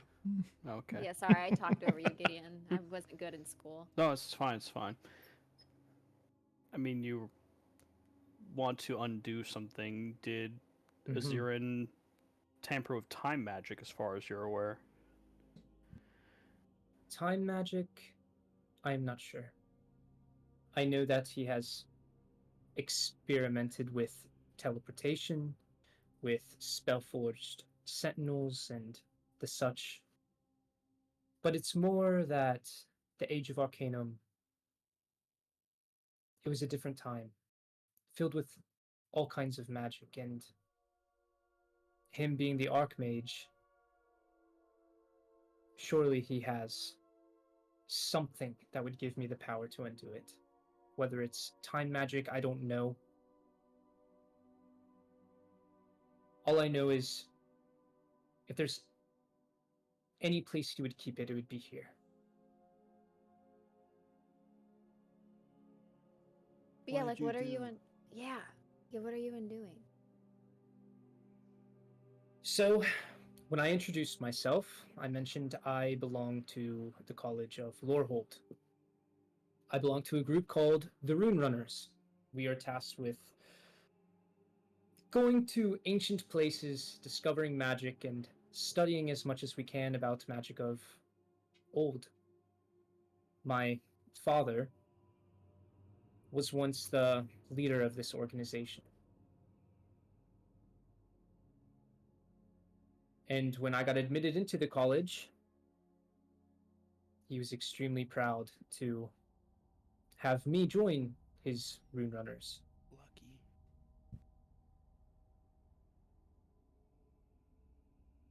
And he had his indulgences. Some might call them obsessions with the Age of Arcanum. He longed to go to my ancestral home, one not of this plane. I'm an Eladrin. My people originate from the Fae. And he longed to visit there.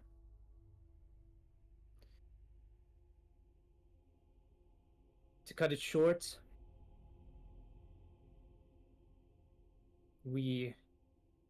or I should say he, thought he had a solution for that.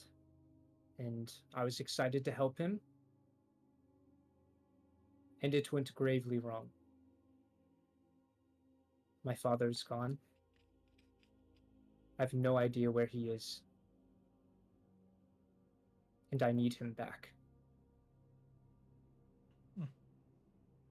Did you Any other open a questions? rift?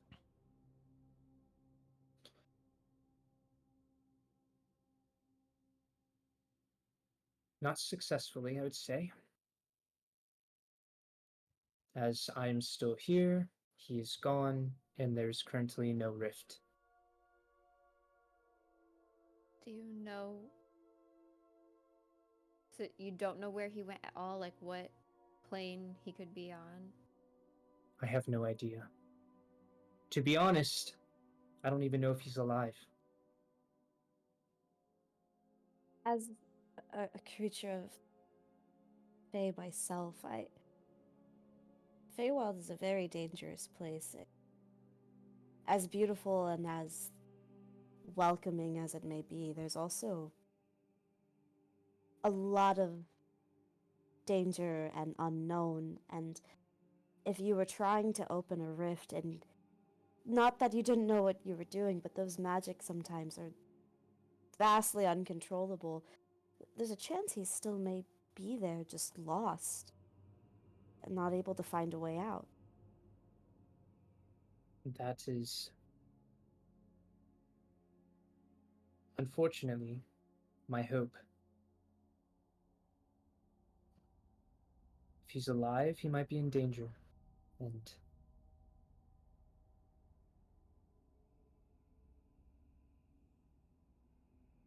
well, I need to save him.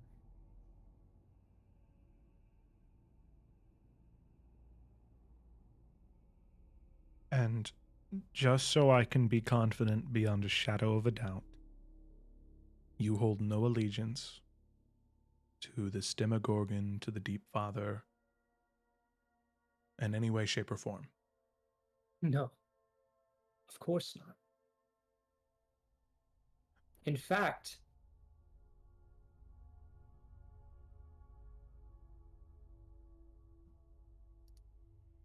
are you entirely sure bringing back Ventus Ferrum is a good idea?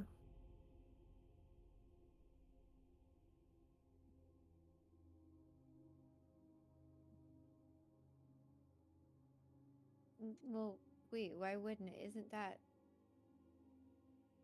what we've been trying to do for a while now?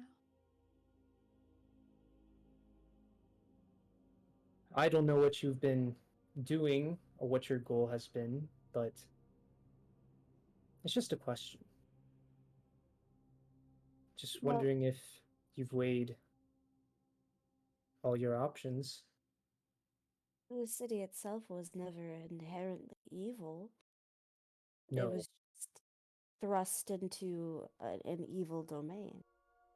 And I think the hope was that, well, bringing it back, there might be a way to,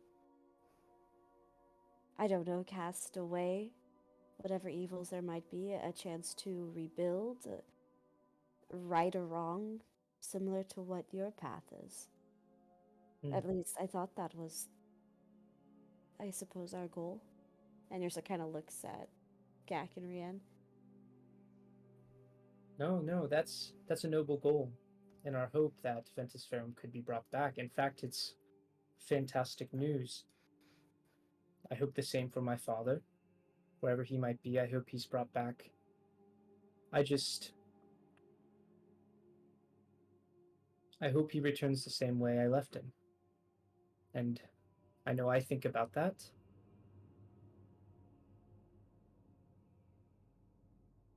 And just seeing the parallels, I just wondered if that was something you've questioned. Not to scare you or anything, but it's quite exciting, actually. I just had a thought. If we return Ventus Ferrum to where it was,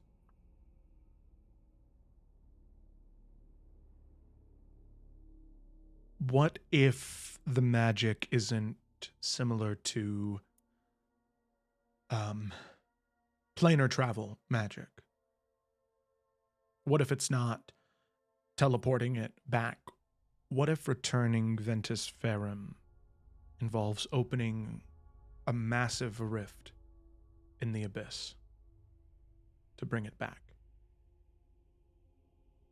And as this rift opens, as the city returns, who knows how many abyssal spawn creatures just rain out of the sky. Well, can my book do that? Because I feel like, I mean, we saw, I don't remember if you saw it, Rian, but I saw when I could see it like I was there when the city was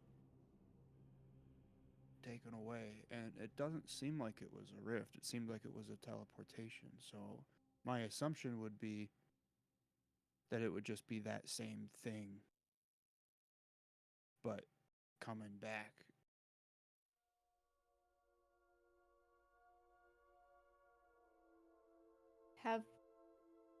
I don't know anything about artifacts, but have other artifacts made rifts before? Not that we know of, but we have artifacts that can close them. So I would assume that the possibility of an artifact opening it is very likely. Especially if enough magic and power is behind it.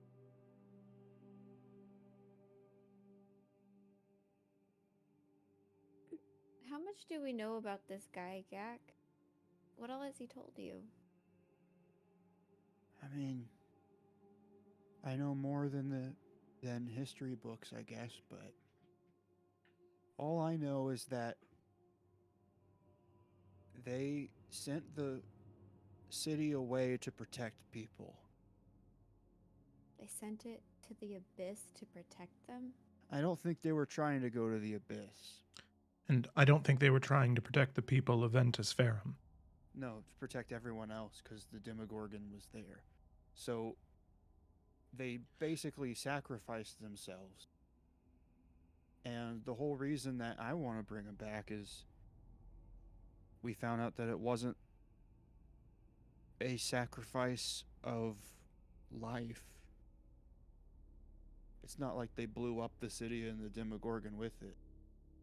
Like, they sacrificed themselves to save everybody, and now that we found out they're alive and they can be brought back, I feel like it's the least we could do to try to help them when they helped everyone else. Has the Demogorgon left the city?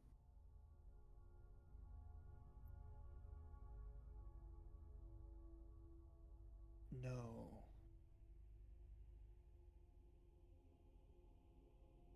No?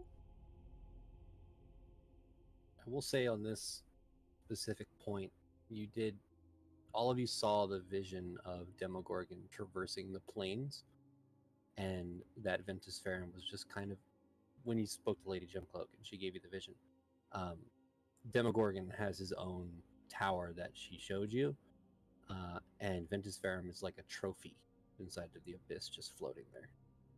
Demogorgon is not inside of the city. It is part of his realm of the abyss now.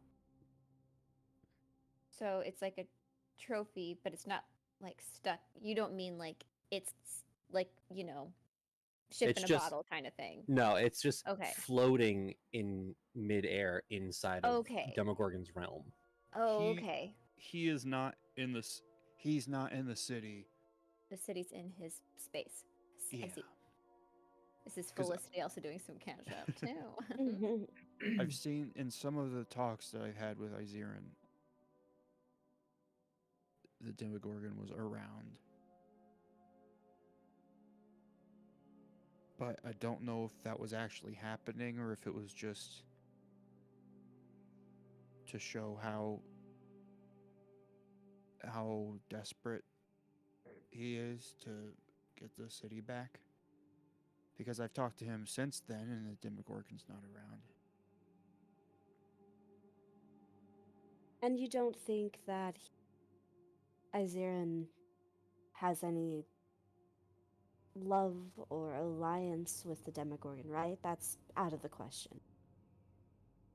Well, I think the most concerning thing, and it was the entire reason we wound up on this path, is I have the ability, and he'll describe his divine sensibility and say, when I looked at Gak, I saw traces of fiendish nature on him and on the book. And we think it's coming from this. And Gak will show his arms and show all the runes on his arms. And he'll Izeran also- did that to you? Izeran said that I had to be prepared for all the things in this tower. Because it's going to take a lot of magic to bring the place back. And he said that there was magic that I had not yet I was not yet able to use it. Yours is gonna touch Gak's arm and look at it. Sorry, go ahead. Do Ryan. the runes mean anything to Gideon? What languages do you speak? He's got comprehend languages, baby. How long does He it last? cast it before I came in. How long does it last? An hour, and I'll recast it if it's down. Okay. I think Gak will also kind of look at Liam and said, You said you're a rune guy if you want to come look. I'm a rune runner, but there are still languages I do not know. And Gideon, with your Yes. comprehend languages. It's infernal. Well,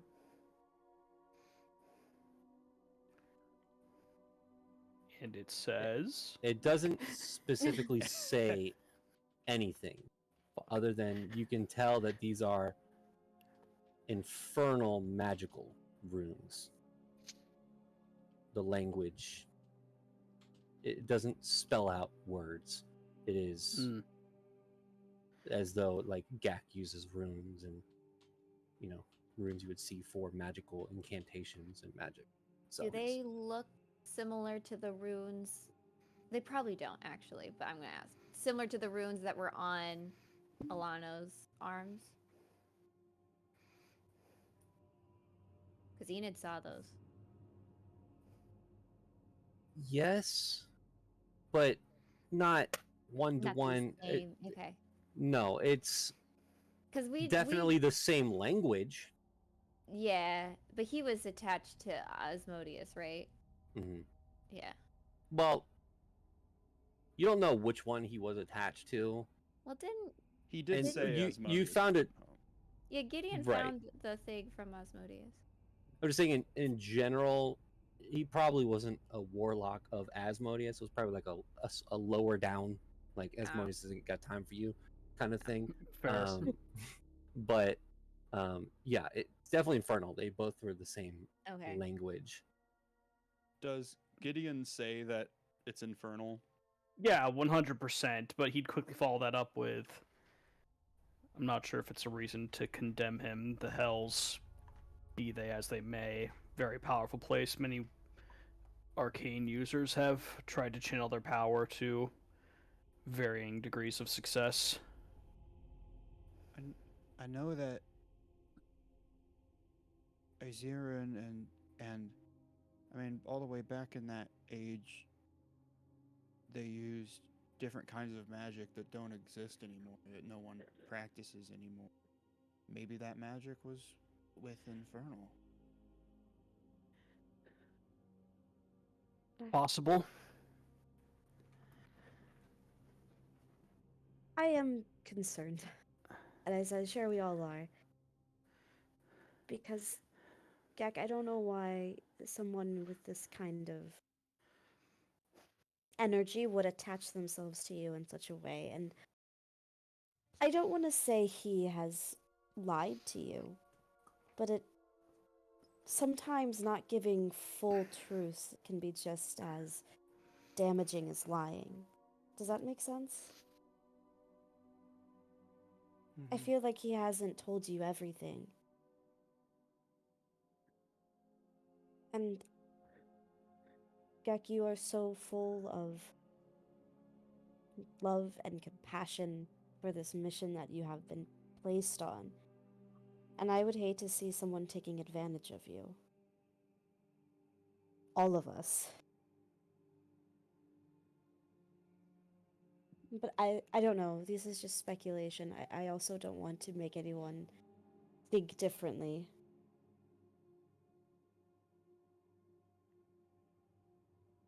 If he isn't good, I at least think it happened while he was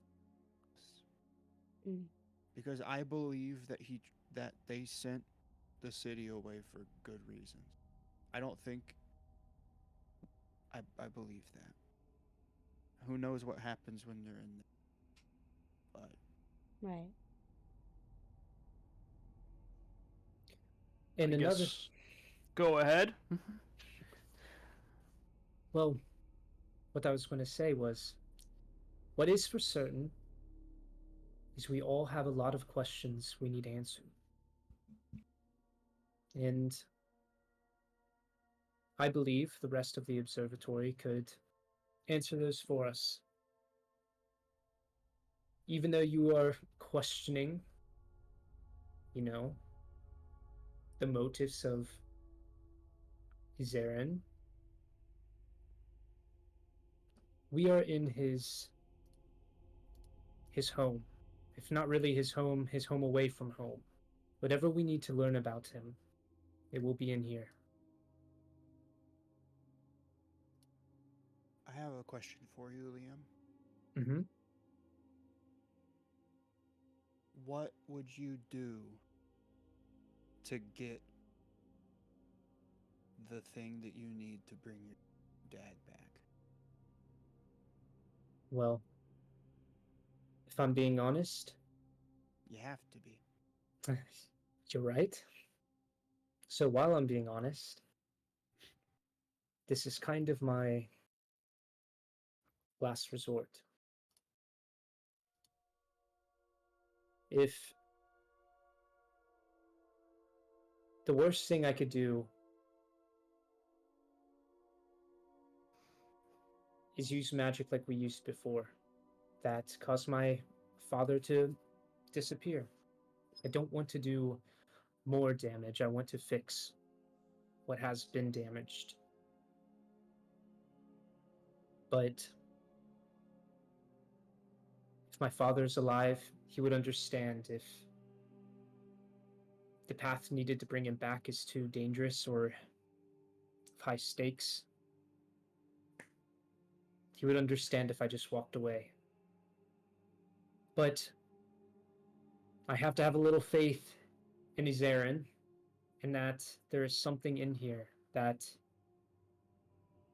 stable enough to bring him back. And I believe it is. At least I want to believe. Hope can be a hard thing to maintain, but I am hoping. I just want to know that if we discover something and it's something we have to destroy or something we have to get rid of, I want to know that you're not gonna fight us on that.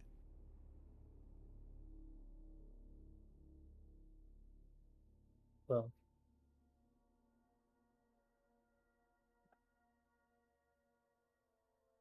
I am a rune runner.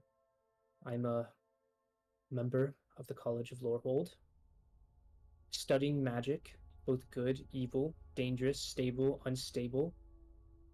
It's a part of what I do. I will say, if you begin to tamper with something that threatens me or the lives of others, that will be difficult for me. And I think it would be difficult for you all as well. So I will say, I do not want to fight you.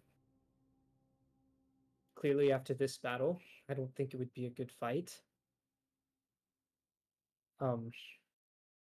Being outnumbered and, you know. But there may be a point, if this path does go dark, that I can't walk with you anymore. I don't know. But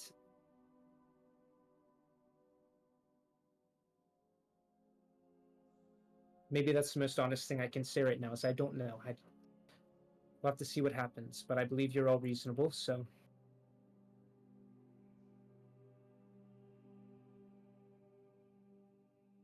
Okay. Real quick.